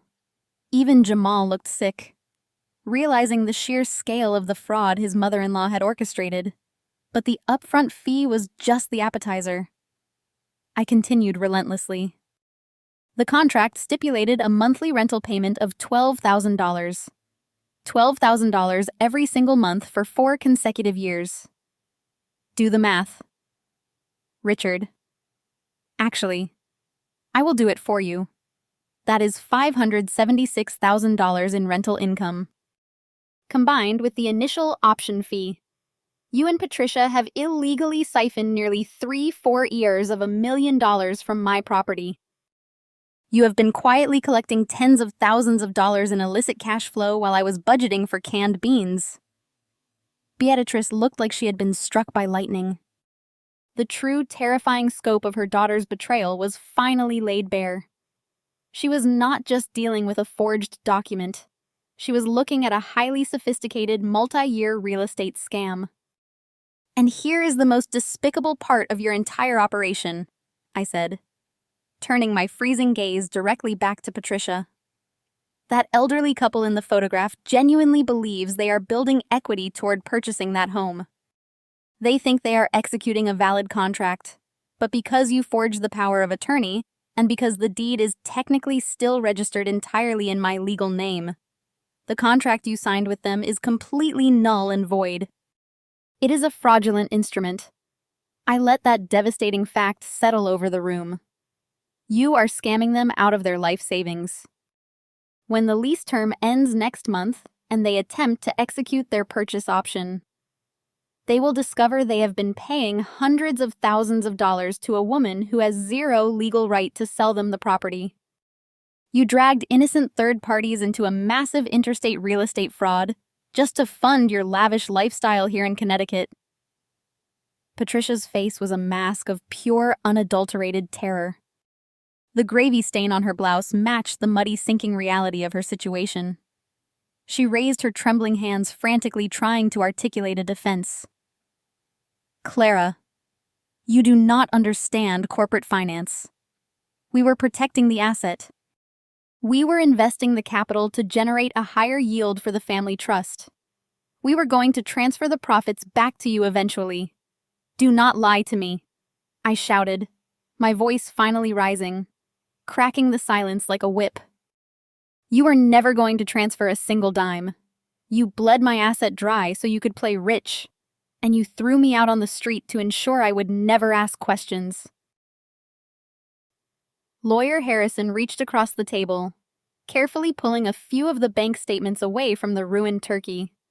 He pushed his glasses up the bridge of his nose and rapidly scanned the highlighted account numbers and wire transfer logs.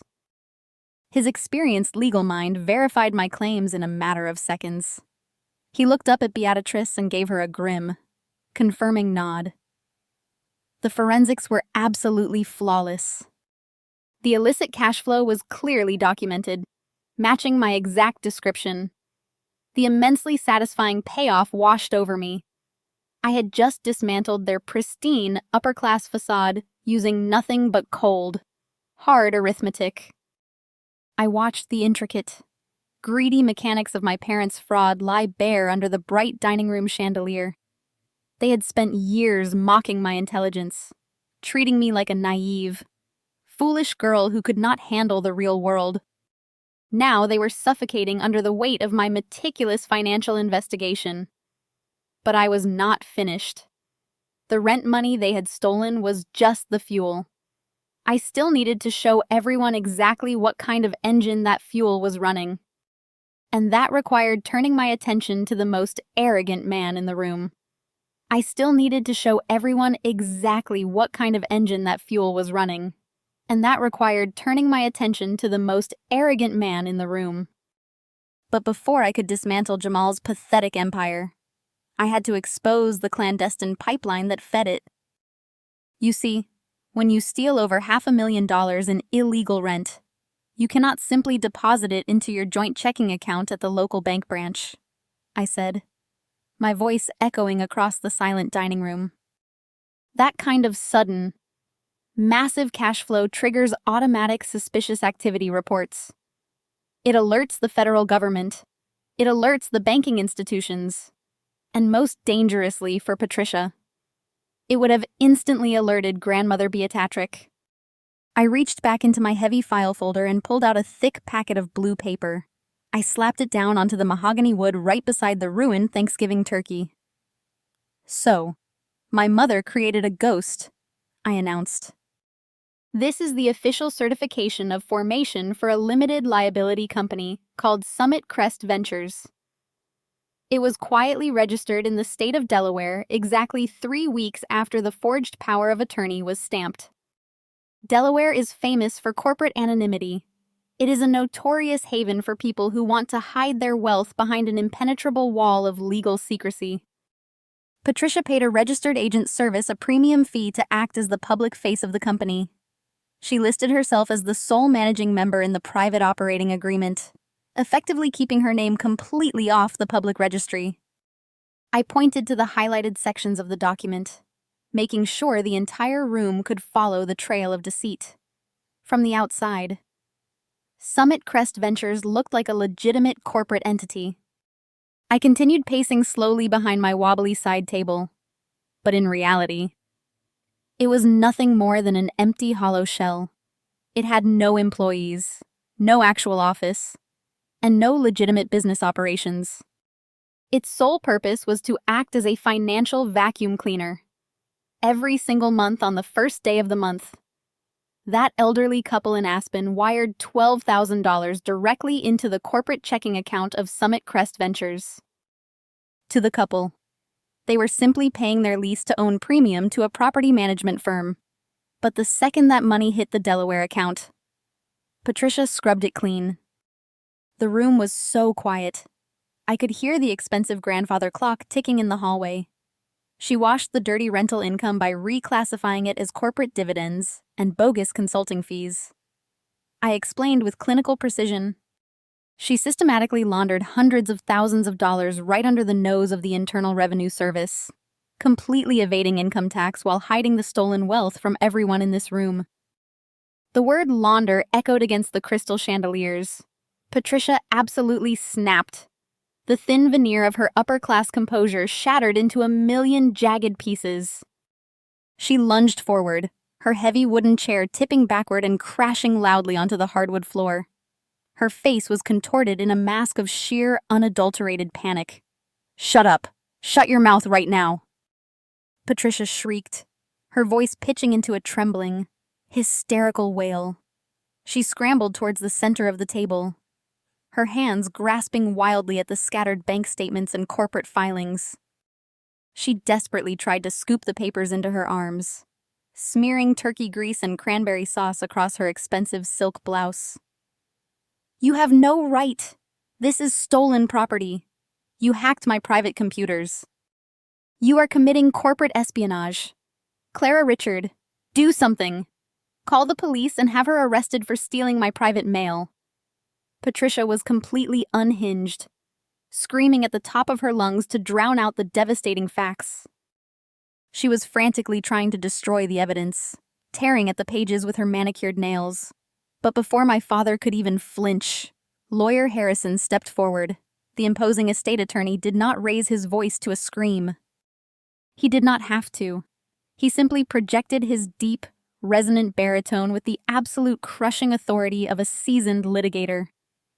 "Sit down immediately, Patricia," Harrison commanded. The sheer force of his voice hit my mother like a physical blow.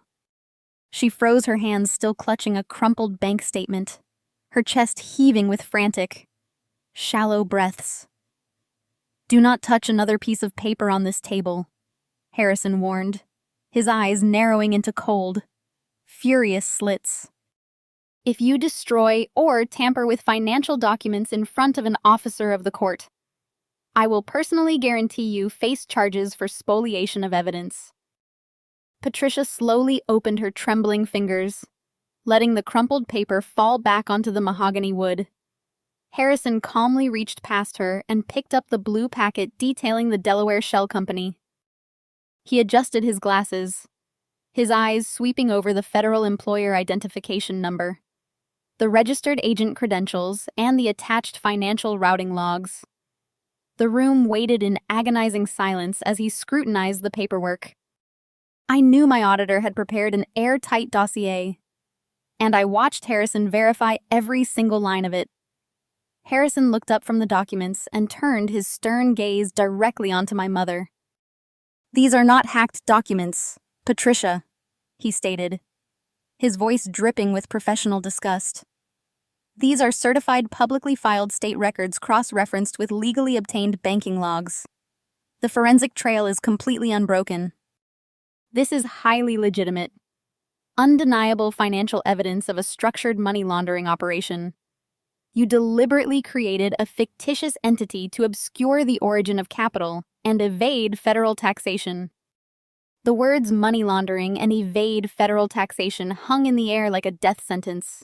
Patricia stumbled backward, her legs giving out beneath her. She collapsed into her father's empty chair, her hands covering her mouth as a suffocating wave of reality crashed over her. Richard was sweating profusely, his face drained of all color. He pulled at the collar of his dress shirt, suddenly realizing that the Internal Revenue Service did not care about their country club status or their fabricated family image. The federal government only cared about hidden income, and Patricia had just been caught hiding a mountain of it. The walls of their opulent Connecticut mansion were rapidly closing in, transforming their luxurious fortress into a claustrophobic prison of their own making. They were completely cornered. The legal validation from Beatrix's trusted attorney had instantly stripped away their ability to gaslight or deny the truth. They were exposed as white-collar criminals, sitting at a Thanksgiving dinner table. I stood tall, watching their absolute despair. The phantom company they had built to hide their greed had been dragged out into the harsh light of day. And now that the pipeline of dirty money was fully exposed, it was finally time to show everyone exactly where all that illegal cash was flowing. I turned my freezing gaze away from my mother and locked eyes directly with Jamal, who was now trembling visibly. The transformation in his demeanor was absolutely spectacular. The loud, booming patriarch who had dominated the dining table just an hour ago was entirely gone. Jamal was sweating profusely. Thick beads of perspiration formed along his forehead and rolled down the sides of his face, soaking into the pristine white collar of his custom-tailored Italian suit. His previously arrogant posture had collapsed. He was slouched in his ornate chair, his wide eyes darting frantically toward the heavy file folder resting on the mahogany wood. He knew exactly what kind of absolute destruction was coming next. "Did you really think I would stop at tracing the money into a Delaware shell company?" I asked. My voice deadly calm. "A ghost company is useless unless it has a way to legitimize the cash it absorbs." The dirty money needed to re-enter the real world looking like clean, taxable revenue. It desperately needed a seemingly legitimate investment vehicle to function properly. And that is exactly where you stepped in. Jamal. I reached into the folder and pulled out a stapled packet of financial disclosures. I tossed it onto the table, letting it slide right in front of him. "Let us talk about your famous luxury car showroom," I said, my tone dripping with clinical precision. "The empire you supposedly built from the ground up with your own sheer brilliance." I pulled the corporate filings for your dealership. According to the state registry, your business was launched exactly 3.5 years ago. That timeline perfectly aligns with the exact moment Patricia began collecting the massive lease-to-own payments for my stolen Aspen property. Jamal swallowed hard. His Adam's apple bobbed nervously in his throat. He opened his mouth to interrupt, but no words came out. The crushing weight of the evidence had paralyzed his vocal cords. "You see, Beatrice," I said, turning my attention briefly to my grandmother. "Jamal is not a successful self-made entrepreneur. He is a fraud. When he wanted to open his luxury dealership, he went to 3 different traditional banks for a commercial loan. Every single one of them rejected his application because he had terrible credit and 0 collateral. He could not secure a single dime of legitimate funding, but he did not need a legitimate bank." I continued relentlessly. "Patricia used Summit Crest Ventures to act as an anonymous angel investor for your dealership. Every single month. The dirty money generated from the stolen Aspen lease was quietly funneled directly into your corporate accounts under the guise of venture capital injections." Natalie let out a high-pitched gasp. She dropped her hands to her lap, frantically trying to cover the diamond bracelet she had been flaunting all night. "Your entire business is a pathetic facade." "Jamal," I stated, my voice echoing across the silent room, "you do not own an empire. You operate a giant glittering laundromat.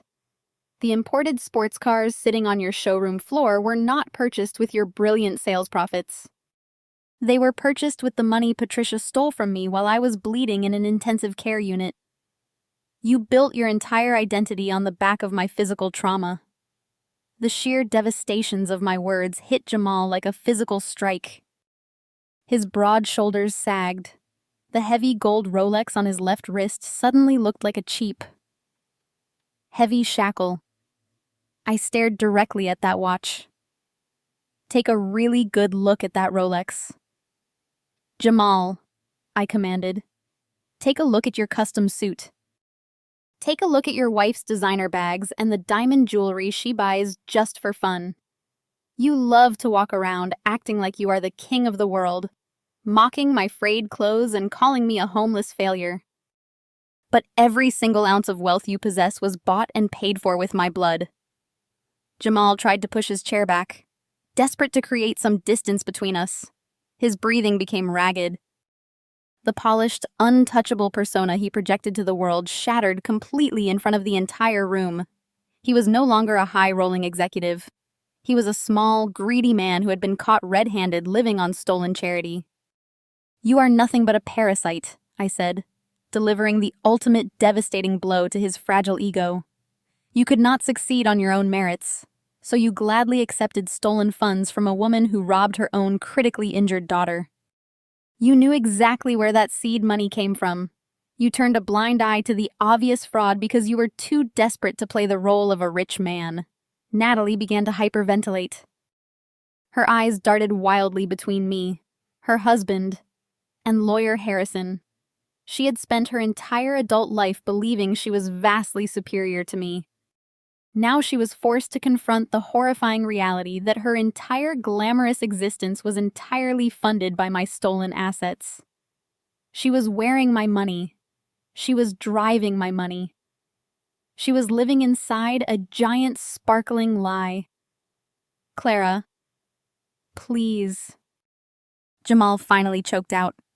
His voice was incredibly weak. "I did not know the specifics. Patricia just said she had an investment group ready to back me. I swear to you, I did not know she stole it from your medical recovery fund. Do not lie to me." "Jamal," I snapped. "You knew Patricia was running the funds through a blind shell company. You signed the investment contracts. You are a registered corporate officer who accepted hundreds of thousands of dollars from an anonymous Delaware entity without conducting a single background check. In the eyes of the federal government, willful ignorance is not a valid legal defense. It is simply complicity." Lawyer Harrison nodded slowly from his position next to Beatrice. He adjusted his glasses, his sharp legal mind clearly calculating the severe criminal liability Jamal had just exposed himself to. Harrison's silent validation of my argument was the final nail in Jamal's coffin. The atmosphere in the room was suffocating. The predators had been entirely stripped of their fangs. Jamal slouched down in his chair, completely defeated, staring blankly at the ruined Thanksgiving turkey. His massive ego had been publicly executed.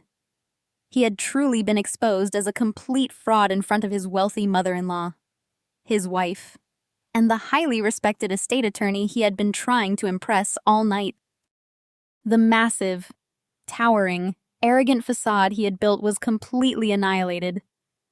I did not give them a second to recover from the shock. I needed them to understand that this was no longer a simple family dispute over a piece of real estate. They had crossed a dangerous boundary, leaving the realm of domestic toxicity and marching straight into the unforgiving crosshairs of the American federal justice system. I placed my hands on the table, leaning forward to address the room. My voice dropped to a low, commanding register that left absolutely no room for debate. You are all sitting here acting like you simply made a bad parenting decision. I stated, my eyes locking onto my father. But the United States Department of Justice does not care about your warped family dynamics. The federal government only cares about statutes' intent and paper trails.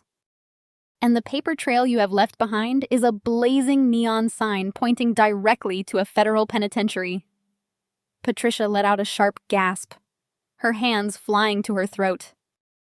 The word penitentiary echoed, shattering whatever tiny shred of hope she had left. Let us start at the very beginning of your criminal enterprise, I said, pointing directly at the fraudulent power of attorney document lying next to the ruined turkey. When you walked into my intensive care unit 4 years ago, you committed fraudulent inducement. I was incapacitated on a continuous intravenous drip of Schedule II narcotics. You knowingly presented a legal instrument under the guise of urgent medical billing, deceiving a vulnerable patient into signing away her entire net worth. That is a severe felony. Furthermore, because a corrupt notary public stamped that document without verifying my cognitive state. You engaged in a criminal conspiracy to commit fraud. Richard swallowed so loudly I could hear it from across the table. His hands were shaking violently as he realized the sheer legal peril of their actions. But your grand theft was just the catalyst. I continued relentlessly shifting my gaze to Jamal. Once you secured the Aspen property, you had to extract the cash. Every time that elderly couple wired their $12,000 monthly payment to your fake shell company, you committed federal wire fraud. The moment those illicit funds crossed state lines, you triggered federal jurisdiction. You did this every single month for 4 consecutive years. Under federal sentencing guidelines, each count carries a maximum penalty of 20 years in federal prison. Natalie began to cry. She was genuinely terrified, finally understanding that her designer lifestyle had been funded by highly illegal activities. And then we arrive at the absolute masterpiece of your sheer stupidity, I announced, pulling the IRS tax penalty envelope from the top of the file folder and holding it up for everyone to see. Tax evasion. You generated over $500,000 in pure unadulterated income through that predatory lease-to-own scam. But because you funneled that money into Summit Crest Ventures and disguised it as corporate dividends and venture capital for Jamal's dealership, you completely failed to report the true nature of that income to the Internal Revenue Service. I slapped the federal envelope back down onto the table. You intentionally filed fraudulent tax returns for 4 consecutive years. I explained with surgical precision. You structured your financial transactions to evade mandatory reporting requirements. You engaged in money laundering to wash the stolen rent money so Natalie and Jamal could buy luxury cars and diamond bracelets without triggering an audit. You thought you were outsmarting the entire system. But the IRS Criminal Investigation Division does not play around with coordinated multi-state money laundering operations. Patricia looked like she was about to vomit. She slumped sideways in her chair, gripping the edge of the table to keep from sliding onto the floor. Her chest heaved with rapid, panicked breaths. She looked pleadingly at Lawyer Harrison, desperately hoping the seasoned attorney would find a flaw in my legal logic. She prayed he would tell her I was just making up terrifying legal jargon to scare them. Harrison did not offer her a single shred of comfort. He stood tall beside my grandmother, adjusting his suit jacket with a grim professional demeanor. He looked down at Patricia with profound disgust. Clara is absolutely correct. Harrison stated, his deep baritone voice driving the final nail into their coffin. Ignorance is not a valid defense in federal court. Patricia, the forensic evidence presented here clearly demonstrates a sophisticated, premeditated effort to conceal assets and evade taxation. The utilization of a Delaware shell company to funnel illicit funds across state lines directly into a commercial automotive business constitutes a textbook money laundering operation. If the federal authorities audit these accounts, and they absolutely will, they will not see a family dispute. They will see a highly organized criminal syndicate. Jamal buried his face in his hands, letting out a low, agonizing groan. He knew Harrison was right. He knew his automotive dealership was legally compromised. The federal government could seize his entire inventory under asset forfeit laws because the business was capitalized with stolen, laundered money. His entire empire was an active crime scene. You built a house of cards on top of a federal crime, I said, delivering the final crushing blow. Every single piece of food on this table, every drop of wine in your glasses, and the very clothes on your backs were purchased with stolen money that you failed to pay taxes on. You are white-collar criminals, and your grand, luxurious lifestyle is about to be completely dismantled by the United States government. The sheer gravity of my words crushed the remaining air out of the room. My toxic family was completely paralyzed, trapped in a nightmare of their own making. They were staring down the barrel of decades in federal prison. Massive financial ruin and the absolute destruction of their pristine public image. They had nothing left to say. There were no more lies to spin, no more manipulations to try, and no more gaslighting that could save them. They were completely, utterly defeated. But the true climax of the evening had not even arrived yet. I watched them wallow in their silent, suffocating terror, knowing that the trap I had carefully laid was about to spring its final inescapable mechanism. The legal breakdown had thoroughly destroyed their minds, but the physical consequences were already waiting right outside the front door, preparing to strike with absolute, undeniable federal force. The heavy silence in the dining room was broken only by the ragged, panicked breathing of my family. I stood at the edge of my wobbly side table, watching the sheer terror wash over them. From across the room, Lawyer Harrison caught my eye. He gave me a single, almost imperceptible nod. The trap was fully primed, right on cue. The heavy brass chime of the mansion's front doorbell echoed through the vaulted ceilings. The sound was deafening. It cut through the thick, oppressive atmosphere like a siren. Patricia flinched violently, knocking her crystal wine glass onto the floor. It shattered into a dozen pieces, sending dark red wine pooling across the expensive Persian rug. Richard leaped from his chair, his eyes darting wildly toward the grand entryway. Natalie grabbed Jamal's arm, her perfectly manicured nails digging into his custom-tailored suit jacket. Jamal did not move. He was completely paralyzed, staring at the archway leading to the foyer with a look of pure, unadulterated dread. They all knew with a sudden and terrifying certainty that this was not a neighbor stopping by to borrow sugar. Heavy, synchronized footsteps echoed on the marble floor of the foyer. My father did not even have the chance to walk to the door. The housekeeper had already opened it, stepping aside as three imposing figures marched directly into the dining room. They did not wear the standard blue uniforms of the local Connecticut Police Department. These individuals wore dark tactical windbreakers over crisp, button-down shirts. Emblazoned across their chests and backs in bold yellow lettering were the initials IRSCI. Internal Revenue Service Criminal Investigation. Clipped to their belts were heavy-duty holsters, and gleaming gold federal badges hung prominently from chains around their necks. They moved with a terrifying synchronized authority spreading out to secure the perimeter of the dining room. They were not here to ask polite questions. They were here to execute federal warrants. The lead agent, a tall, broad-shouldered man with a stern, unforgiving face, stepped forward. He did not look at the extravagant Thanksgiving feast, the crystal chandeliers, or the terrified faces of my parents. He looked down at a thick clipboard in his hand, flipping open the top page.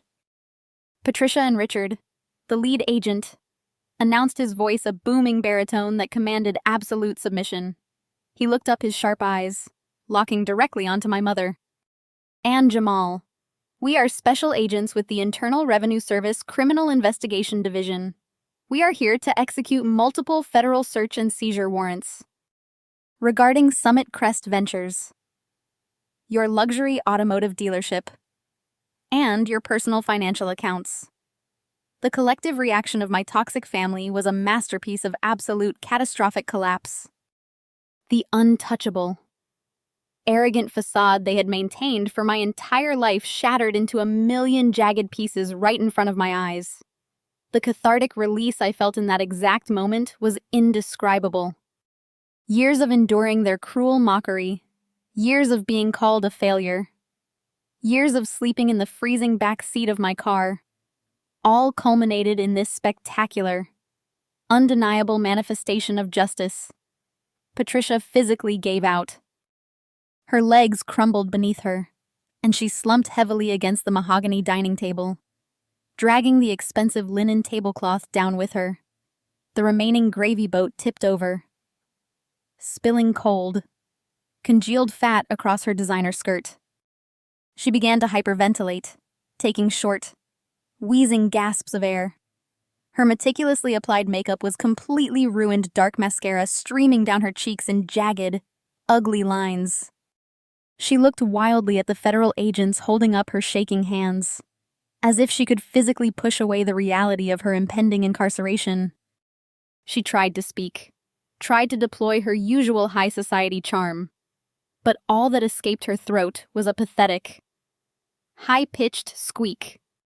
Richard, the man who had threatened to have me arrested for trespassing just 20 minutes ago, was reduced to a trembling, spineless coward.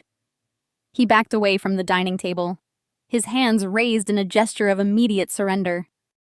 The color had completely drained from his face, leaving his skin a sickly ashen gray. He looked at the gold badges hanging from the agents' necks, and the horrifying reality of federal prison finally sank into his brain.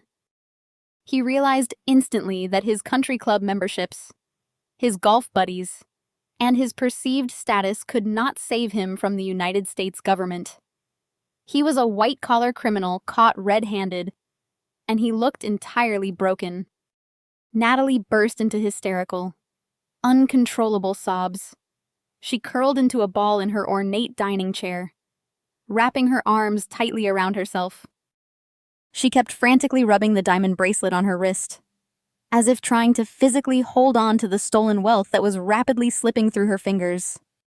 She looked at Jamal with wide, terrified eyes, waiting for her husband to fix the situation, to use his loud, booming voice to intimidate the agents and make the nightmare stop. But Jamal was utterly destroyed. The arrogant, flashy businessman who had laughed in my face and mocked my poverty was entirely gone. The sweat that had been beading on his forehead was now pouring down his face. He kept opening and closing his mouth, looking like a fish suffocating on dry land. He stared at the lead federal agent, his chest heaving.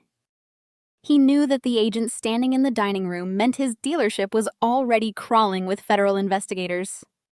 He knew his inventory was being seized, his files were being confiscated, and his entire fake empire was being violently dismantled.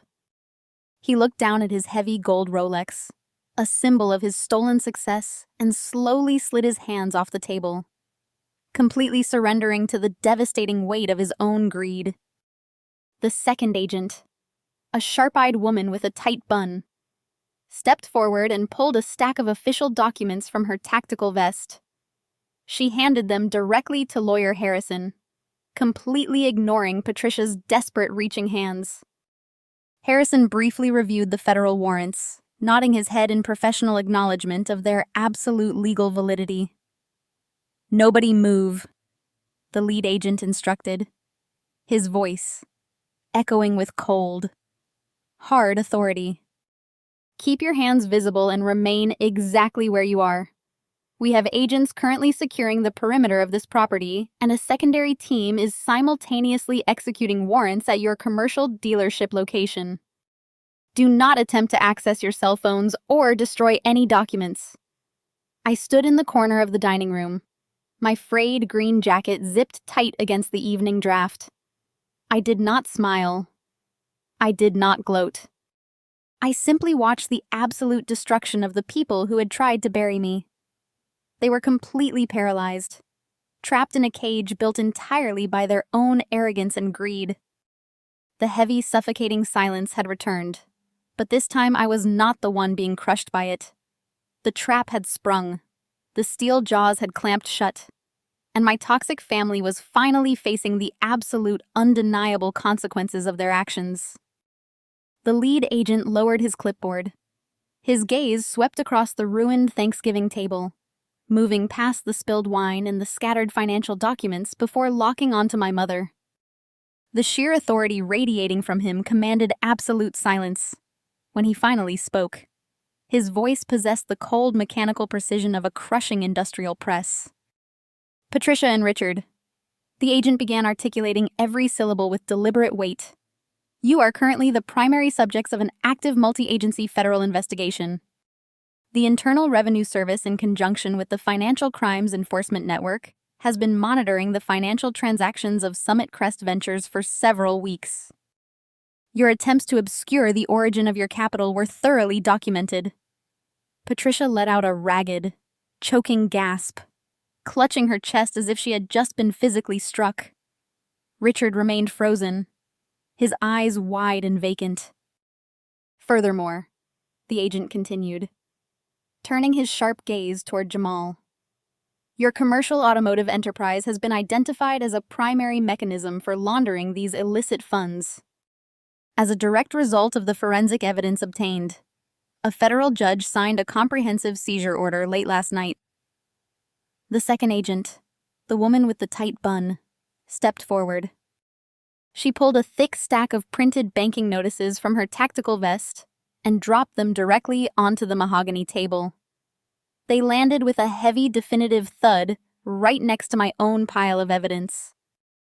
At exactly 8 o'clock this morning, the lead agent announced, federal warrants were executed across 6 different banking institutions. Every single financial account associated with your names, your businesses, and your shell companies was officially frozen. The United States government has seized total control of your assets. The absolute finality of those words slammed into the room. The opulent, arrogant lifestyle my family had flaunted for years evaporated into thin air in a matter of seconds. Your personal savings accounts. Patricia, the lead agent specified, reading directly from his clipboard. The joint checking accounts you share with your husband. The offshore routing accounts tied to Summit Crest Ventures. All of them currently have a balance of 0 available funds. They are locked pending federal forfeit. My mother let out a high-pitched, agonizing wail. She scrambled desperately at the edge of the table, her manicured fingers clawing at the polished wood as if trying to find a handhold on a sinking ship. The millions she thought she had successfully stolen. The wealth she used to secure her precious country club status. The financial security she bragged about just an hour ago. It was all completely gone. She was instantly reduced to absolute destitution. The lead agent did not pause to let her grieve. He turned his attention back to my brother-in-law, Jamal. The operational accounts for your luxury car showroom were frozen simultaneously. Your corporate payroll accounts, your vendor credit lines, and your business checking reserves are entirely locked. You cannot authorize a single transaction. You cannot pay your employees. You cannot move a single vehicle off your showroom floor without explicit federal authorization. As of this morning, your business is effectively dead. Jamal slumped forward, burying his face in his trembling hands. A low guttural groan escaped his lips. The flashy, untouchable entrepreneur who had relentlessly mocked my poverty was now realizing he could not even afford to buy a cup of coffee. His custom-tailored suit and heavy gold Rolex suddenly looked like ridiculous costumes on a broken, penniless man. His entire empire had been a fragile illusion, and the federal government had just blown it away like dust. Natalie, completely frantic and unable to process the magnitude of the disaster, reached blindly into her designer handbag. She pulled out her phone and a shiny platinum credit card. Her fingers shaking so violently she dropped the card onto the floor.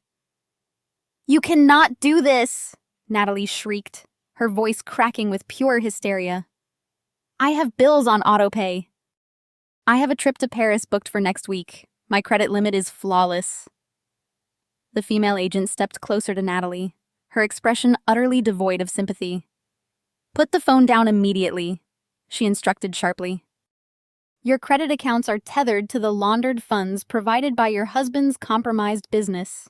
Your platinum cards, your travel accounts, and your personal checking balances were frozen alongside the corporate assets. You have absolutely no access to credit or cash." Natalie stared down at the piece of plastic resting on the expensive Persian rug. The realization hit her with devastating force. The diamond bracelet on her wrist, the designer dress she wore, the lavish vacations she constantly bragged about on social media, they were all over. She was entirely cut off.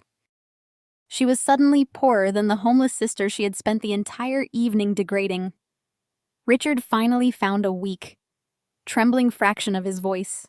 He looked at Lawyer Harrison, his eyes pleading for some kind of legal miracle. "Harrison, please," Richard begged, his voice cracking pathetically. "You have to help us. You have to call a defense attorney. We need representation. We can pay." Harrison looked at my father with profound, icy contempt. "Pay with what, Richard?" Harrison asked, his deep voice carrying a brutal dose of reality. "Your assets are frozen under federal money-laundering statutes. You have zero liquid capital. You cannot retain a high-powered criminal defense firm because you cannot pay a retainer. You are completely financially paralyzed." Richard's mouth opened and closed silently. The horrific truth settled over him. They had stolen my money to play rich, and now they were facing the terrifying machinery of the federal justice system without a single dollar to defend themselves. They were entirely stripped of the power and privilege they had wielded like weapons against me for my entire life. The lead agent stepped back, securing his clipboard. "Today, we are executing search and seizure warrants to secure physical evidence," he announced, his tone shifting to a stark, ominous warning. "We will be confiscating computers, physical ledgers, and financial records from this property. However, make no mistake. Based on the overwhelming forensic evidence already in our possession, formal indictments will be handed down shortly." The agent looked around the room, making direct eye contact with Patricia, Richard, Natalie, and Jamal. "You are facing imminent arrest for multiple federal felonies. You are hereby instructed to surrender your passports to the agents currently searching the upstairs bedrooms. Do not attempt to leave the state of Connecticut. Do not attempt to contact any offshore banking institutions. When the grand jury convenes, federal marshals will arrive to take you into custody. Imminent arrest." The words hung in the dining room thick and suffocating. My family was not just broke. They were criminals waiting for the handcuffs to click around their wrists. The lavish Thanksgiving dinner had transformed into a crime scene. The extravagant mansion they loved to show off was about to be seized by the government to pay back the taxes they evaded. I stood quietly in my corner, my frayed green jacket, feeling warmer and more comfortable than any designer gown. I had watched them construct a massive, glittering tower of lies, and I had just watched the federal government smash it to pieces in less than 5 minutes. They had tried to destroy me, but in their boundless greed and towering arrogance, they had only managed to entirely obliterate themselves. The trap had worked flawlessly, and the absolute ruin of my toxic family was finally spectacularly complete. The absolute ruin of my toxic family was finally spectacularly complete. But the spectacle was far from over. The moment the crushing reality of federal prison sentences settled over the dining room, the fragile, superficial loyalty that bound my family together instantly vaporized. There is no honor among thieves, and there is certainly no loyalty among narcissists facing decades behind bars. Jamal was the first to break. The terrifying prospect of losing his freedom completely shattered his arrogant facade. He scrambled backward, his chair, scraping violently against the floor, eager to put as much physical distance between himself and my parents as possible. His eyes darted frantically toward the lead IRS agent. The sweat on his face was now a steady stream of pure, unadulterated panic. "It was all her idea," Jamal screamed, his voice cracking as he pointed a trembling, accusatory finger directly at Patricia. "I had absolutely nothing to do with the initial fraud. You have to believe me. She came to me with the capital. She set up the Delaware Shell Company. She told me she had liquidated a legitimate family trust to help fund my dealership. I am a victim of her manipulation." The sheer cowardice of his outburst was astounding. Just an hour ago, Jamal was parading around the room like a king, mocking my poverty and boasting about his unparalleled business acumen. Now he was throwing his own mother-in-law under a fleet of federal buses, desperately squealing like a cornered rat to save his own skin. Are you insane? Richard roared, stepping toward his son-in-law with his fists clenched, though his entire body was shaking. You signed the investment documents, Jamal. You knew exactly where those monthly wire transfers were originating. Do not you dare stand there and try to pin your own corporate money laundering operation entirely on my wife. You both knew, Jamal yelled back, his voice echoing shrilly across the room. You and Patricia orchestrated the entire lease-to-own scam. You dragged my business into your dirty financial web because you needed a place to clean your stolen cash. Officer, I will cooperate fully. I will hand over every single ledger, every email, every text message between us. Just grant me immunity. Natalie let out a piercing, hysterical shriek. She lunged toward Jamal, grabbing his custom-tailored lapels, her diamond bracelet flashing wildly. How could you do this to us? How could you turn on my family? My parents gave you everything. You are abandoning me to save yourself. Jamal roughly shoved Natalie away, a look of profound disgust twisting his features. Your parents gave me stolen money. Natalie, they turned me into a federal target. I am not going to a maximum security prison because your mother decided to rob your sister blind while she was in a coma. The dining room descended into a vicious, ugly civil war. The perfectly curated upper-class family was now a pit of venomous snakes viciously striking at one another to secure a plea deal. The three federal agents simply stood back and watched the implosion, their expressions a mix of professional detachment and mild disgust. They had seen this exact scenario play out countless times before. When the federal hammer falls, the rats always devour each other. Patricia watched her son-in-law eagerly offer up her head on a silver platter. Her eyes were wide, darting wildly around the room, searching for any possible exit, any remaining lifeline. She looked at Richard, who was pale and sweating, completely useless. She looked at Lawyer Harrison, who was already stepping away, making it abundantly clear he would not defend her. Finally, her desperate, panicked gaze locked onto me. I stood perfectly still in my corner, my hands resting calmly in the pockets of my frayed green jacket. I watched her mind work. Patricia realized that legal maneuvering and arrogant gaslighting were no longer viable options. She had been stripped of her wealth, her status, and her power. She had only one weapon left in her arsenal, the ultimate toxic trump card she had used to manipulate me my entire life. Patricia lunged forward. She threw herself onto the hardwood floor, crawling over the spilled red wine and shattered crystal. She did not care that the expensive fabric of her designer skirt was soaking up the dark liquid. She scrambled across the floor until she reached my boots, with a loud, agonizing wail. Patricia threw her arms around my legs. Her manicured hands desperately gripped the bottom hem of my old, worn-out jacket. She looked up at me, her face a grotesque mask of ruined makeup, tears, and absolute graveling terror. "Clara, please," Patricia sobbed her voice, a pathetic grating whine that echoed off the high ceilings. "Please, I am begging you. You have to stop this. You have to tell them it was all a big misunderstanding. Tell them you gave me permission to manage the house. Tell them you forgive us." I stared down at the woman who had spent 33 years making me feel completely worthless. The sheer psychological satisfaction of watching my abuser kneel in the dirt at my feet was overwhelming.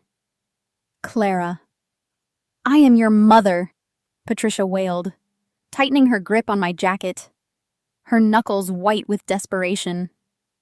"Blood is thicker than water. We are family. You cannot do this to me. You cannot let your own flesh and blood go to a federal prison. I will not survive it. The conditions, the inmates, it will kill me. Please, my beautiful smart girl, you have to save me." The rapid whiplash transition was astounding. Less than an hour ago, I was a psychotic, toxic, homeless failure who needed to be violently thrown out into the freezing winter night. Now, Suddenly, I was her beautiful, smart girl. Now suddenly, blood was thicker than water. She was invoking the sacred bond of motherhood, attempting to squeeze a drop of pity from the daughter she had callously left to bleed out financially in an intensive care unit. We will give it all back. Patricia pleaded, tears streaming down her face, leaving muddy streaks of mascara across her cheeks. We will find a way to repay every single dollar. We will sign the Aspen House back over to you tonight. Just call off the federal agents. Just tell them you do not want to press charges. You are a good person. Clara, you have such a kind, forgiving heart. You cannot send your parents to jail. Her pathetic begging was a vile, transparent attempt to exploit the very empathy she had always mocked me for having. She expected me to fold. She expected the ingrained childhood conditioning of a daughter desperately wanting her mother's love to override my sense of justice. She genuinely believed that if she cried hard enough, if she put on a convincing enough performance of maternal desperation, I would shield her from the devastating consequences of her own criminal greed.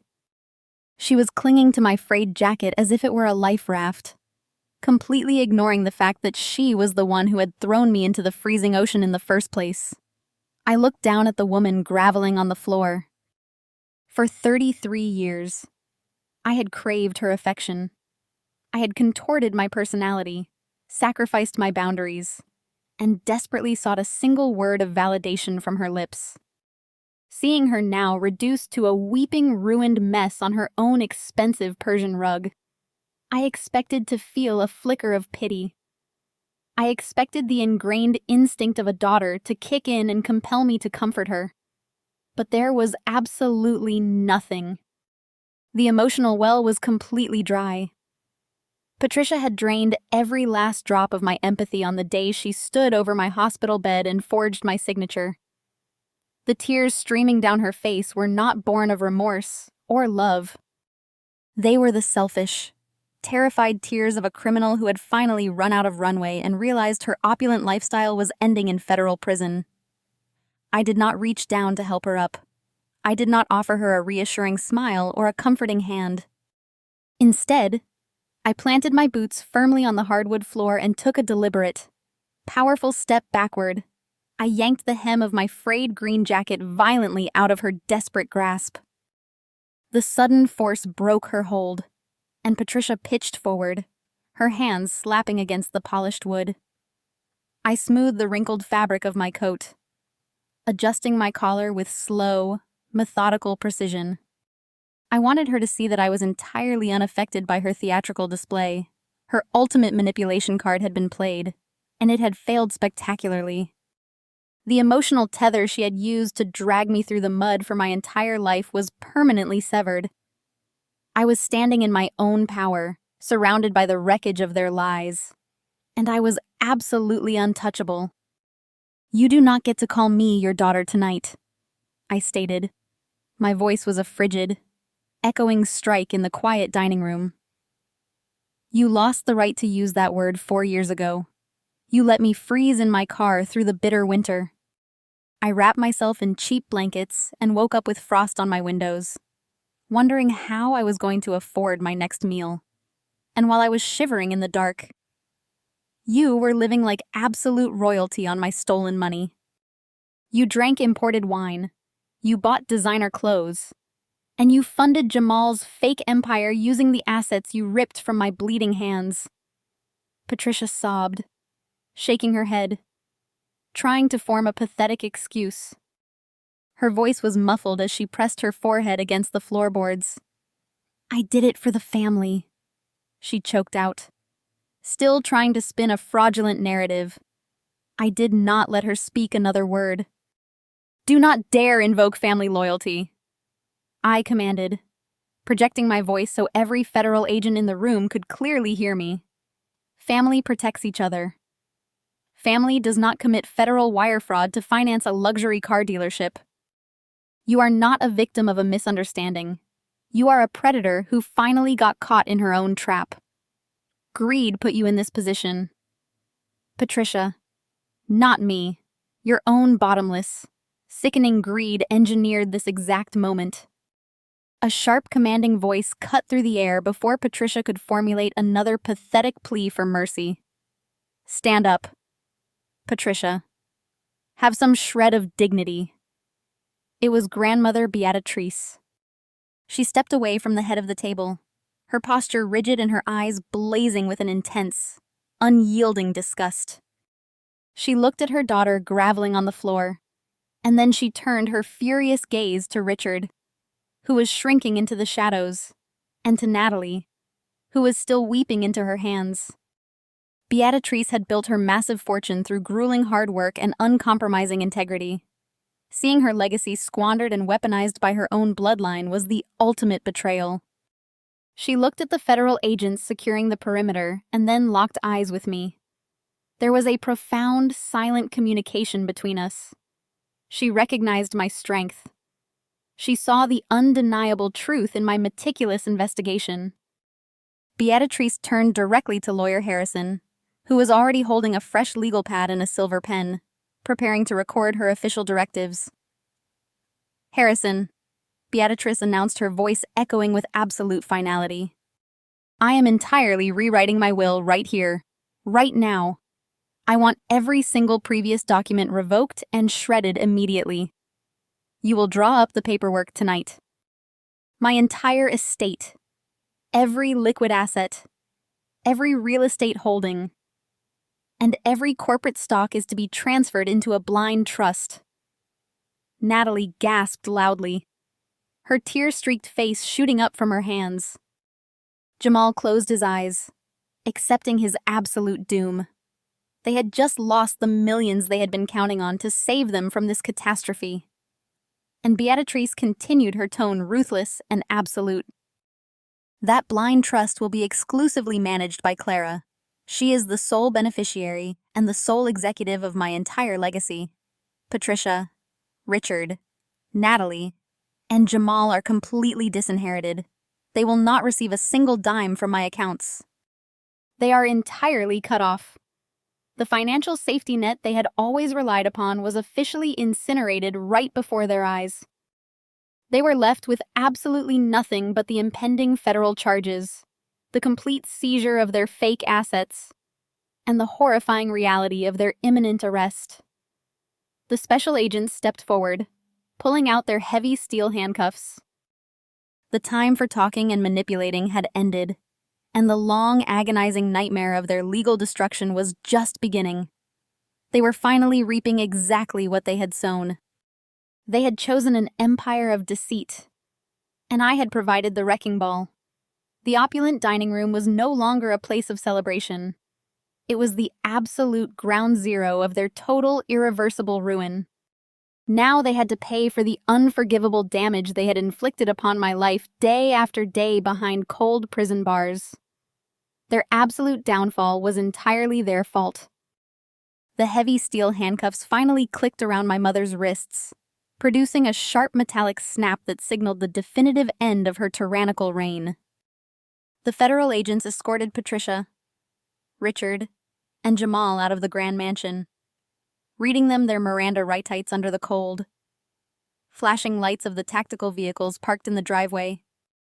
The entire wealthy neighborhood stood on their manicured lawns, watching the spectacular public collapse of the most arrogant family in Connecticut. The fallout was incredibly rapid and brutally unforgiving. The United States justice system moved with a terrifying efficiency that left my toxic relatives absolutely no room to breathe. Jamal was the first to completely break under the immense pressure of the federal indictment. His luxury car showroom was officially seized by the government. The imported sports cars impounded and auctioned off to cover the massive laundering fines. Facing an overwhelming mountain of forensic financial evidence, his high-priced public defender advised him to take a plea deal. He stood in a federal courtroom stripped of his custom-tailored suits, wearing standard-issue prison orange. He wept openly when the gavel fell, realizing that his arrogant boasting had led directly to his imprisonment. The judge sentenced him to 8 years in a federal penitentiary for wire fraud and tax evasion. His fake empire dissolved into thin air, leaving Natalie completely destitute, drowning in frozen credit card debt, and entirely abandoned by the high society friends she had spent years trying to impress. Patricia and Richard faced an equally devastating reality. The Internal Revenue Service showed them absolutely zero mercy. The federal government placed massive tax liens on every single asset they possessed to recover the hundreds of thousands of dollars in evaded taxes, plus staggering criminal penalties. Their precious Connecticut mansion, the ultimate symbol of their fake superiority, was foreclosed on and seized.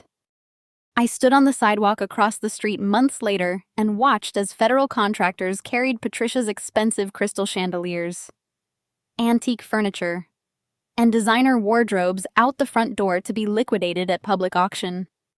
She screamed at the federal contractors as they loaded her prized possessions into moving trucks. But her protests fell on deaf ears. They lost absolutely everything. The parents who had proudly thrown their injured daughter out into the cold were now facing the exact same destitution they had weaponized against me. They were forced to move into a tiny, dilapidated apartment in a low-income neighborhood. Their reputation entirely obliterated. Their country club memberships were revoked. Their wealthy friends blocked their numbers. And they were left to spend the rest of their lives suffocating in the shameful, miserable reality they had built with their own unbridled greed, while their world burned to the ground.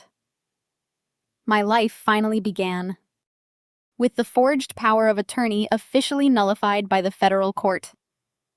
The deed to the Aspen vacation home was legally restored to my name. I did not evict the elderly couple who had been scammed by my mother. Instead, I worked with lawyer Harrison to draft a new, legitimate, and incredibly fair lease agreement that allowed them to live out their retirement in peace. The revenue from that legitimate lease, combined with my own highly successful freelance income, provided me with a massive influx of clean, secure capital. I drove my battered sedan for the absolute last time, not to find a dark parking lot to sleep in, but to commute to a premium commercial real estate office in downtown Seattle. I signed the lease on a massive light-filled studio space. I moved out of my car and into a beautiful penthouse apartment overlooking the city skyline. I officially launched my own independent 3D animation studio, hiring a team of talented designers and securing massive commercial contracts. My portfolio expanded to include major motion picture studios and global advertising campaigns. I was no longer the outcast hiding in the shadows. I was the chief executive officer of a thriving creative agency, fully backed by the immense financial trust my grandmother Beatrice had placed entirely under my strict control. I built a life that was rich not just in wealth, but in genuine peace and unshakable self-respect. I reclaimed my life, my assets, and my future by refusing to let toxic family members dictate my worth.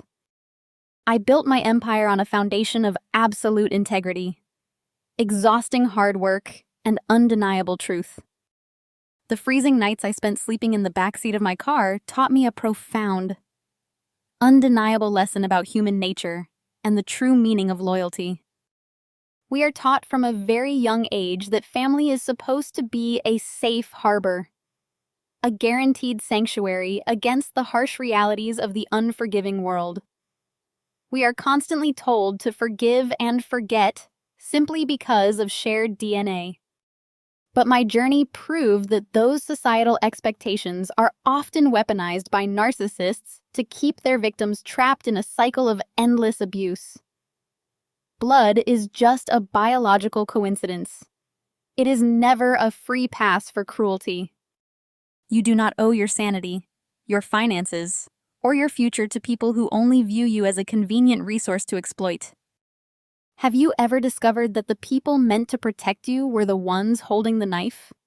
Have you ever had to walk away from toxic relatives to save your own life? Tell me about your journey in the comment section below. Share your experiences, your hard-fought victories, and the exact moments you finally decided to stand up for yourself against impossible odds. Your stories matter, and your incredible strength deserves to be recognized. Hit the like button, leave a comment, and subscribe to the channel for more empowering stories of surviving toxic families and taking back absolute control of your destiny. The story of Clara's triumph over her toxic family serves as a powerful testament to a difficult but necessary truth: shared DNA does not obligate you to endure abuse. For too long, society has peddled the narrative that family is an unbreakable bond, an unconditional safe harbor that must be maintained at all costs. However, Clara's harrowing journey from sleeping in a freezing car to dismantling a massive financial fraud orchestrated by her own parents shatters this illusion entirely. The central lesson here is profound and liberating. Blood is merely a biological coincidence, and it is never a free pass for cruelty. When the people meant to protect you become the ones holding the knife, clinging to the title of family only perpetuates a vicious cycle of victimization. Clara's ultimate victory was not just reclaiming her stolen property or seeing her abusers face federal justice. It was the internal triumph of recognizing her own self-worth. She realized that she did not owe her sanity, her wealth, or her future to individuals who viewed her merely as a convenient asset to exploit. True family is built on a foundation of mutual respect, unwavering support, and genuine love, not manipulation, gaslighting, and greed. And walking away from toxic relatives requires an immense amount of courage, as it often means stepping into the unknown and facing heavy societal judgment. Yet, setting an absolute steel boundary is frequently the only way to save yourself. It allows you to transition from being a helpless scapegoat to the empowered architect of your own destiny. True healing begins the exact moment you stop seeking validation from those who are entirely incapable of giving it. If you are currently trapped in a toxic family dynamic, take that brave first step today to set your boundaries.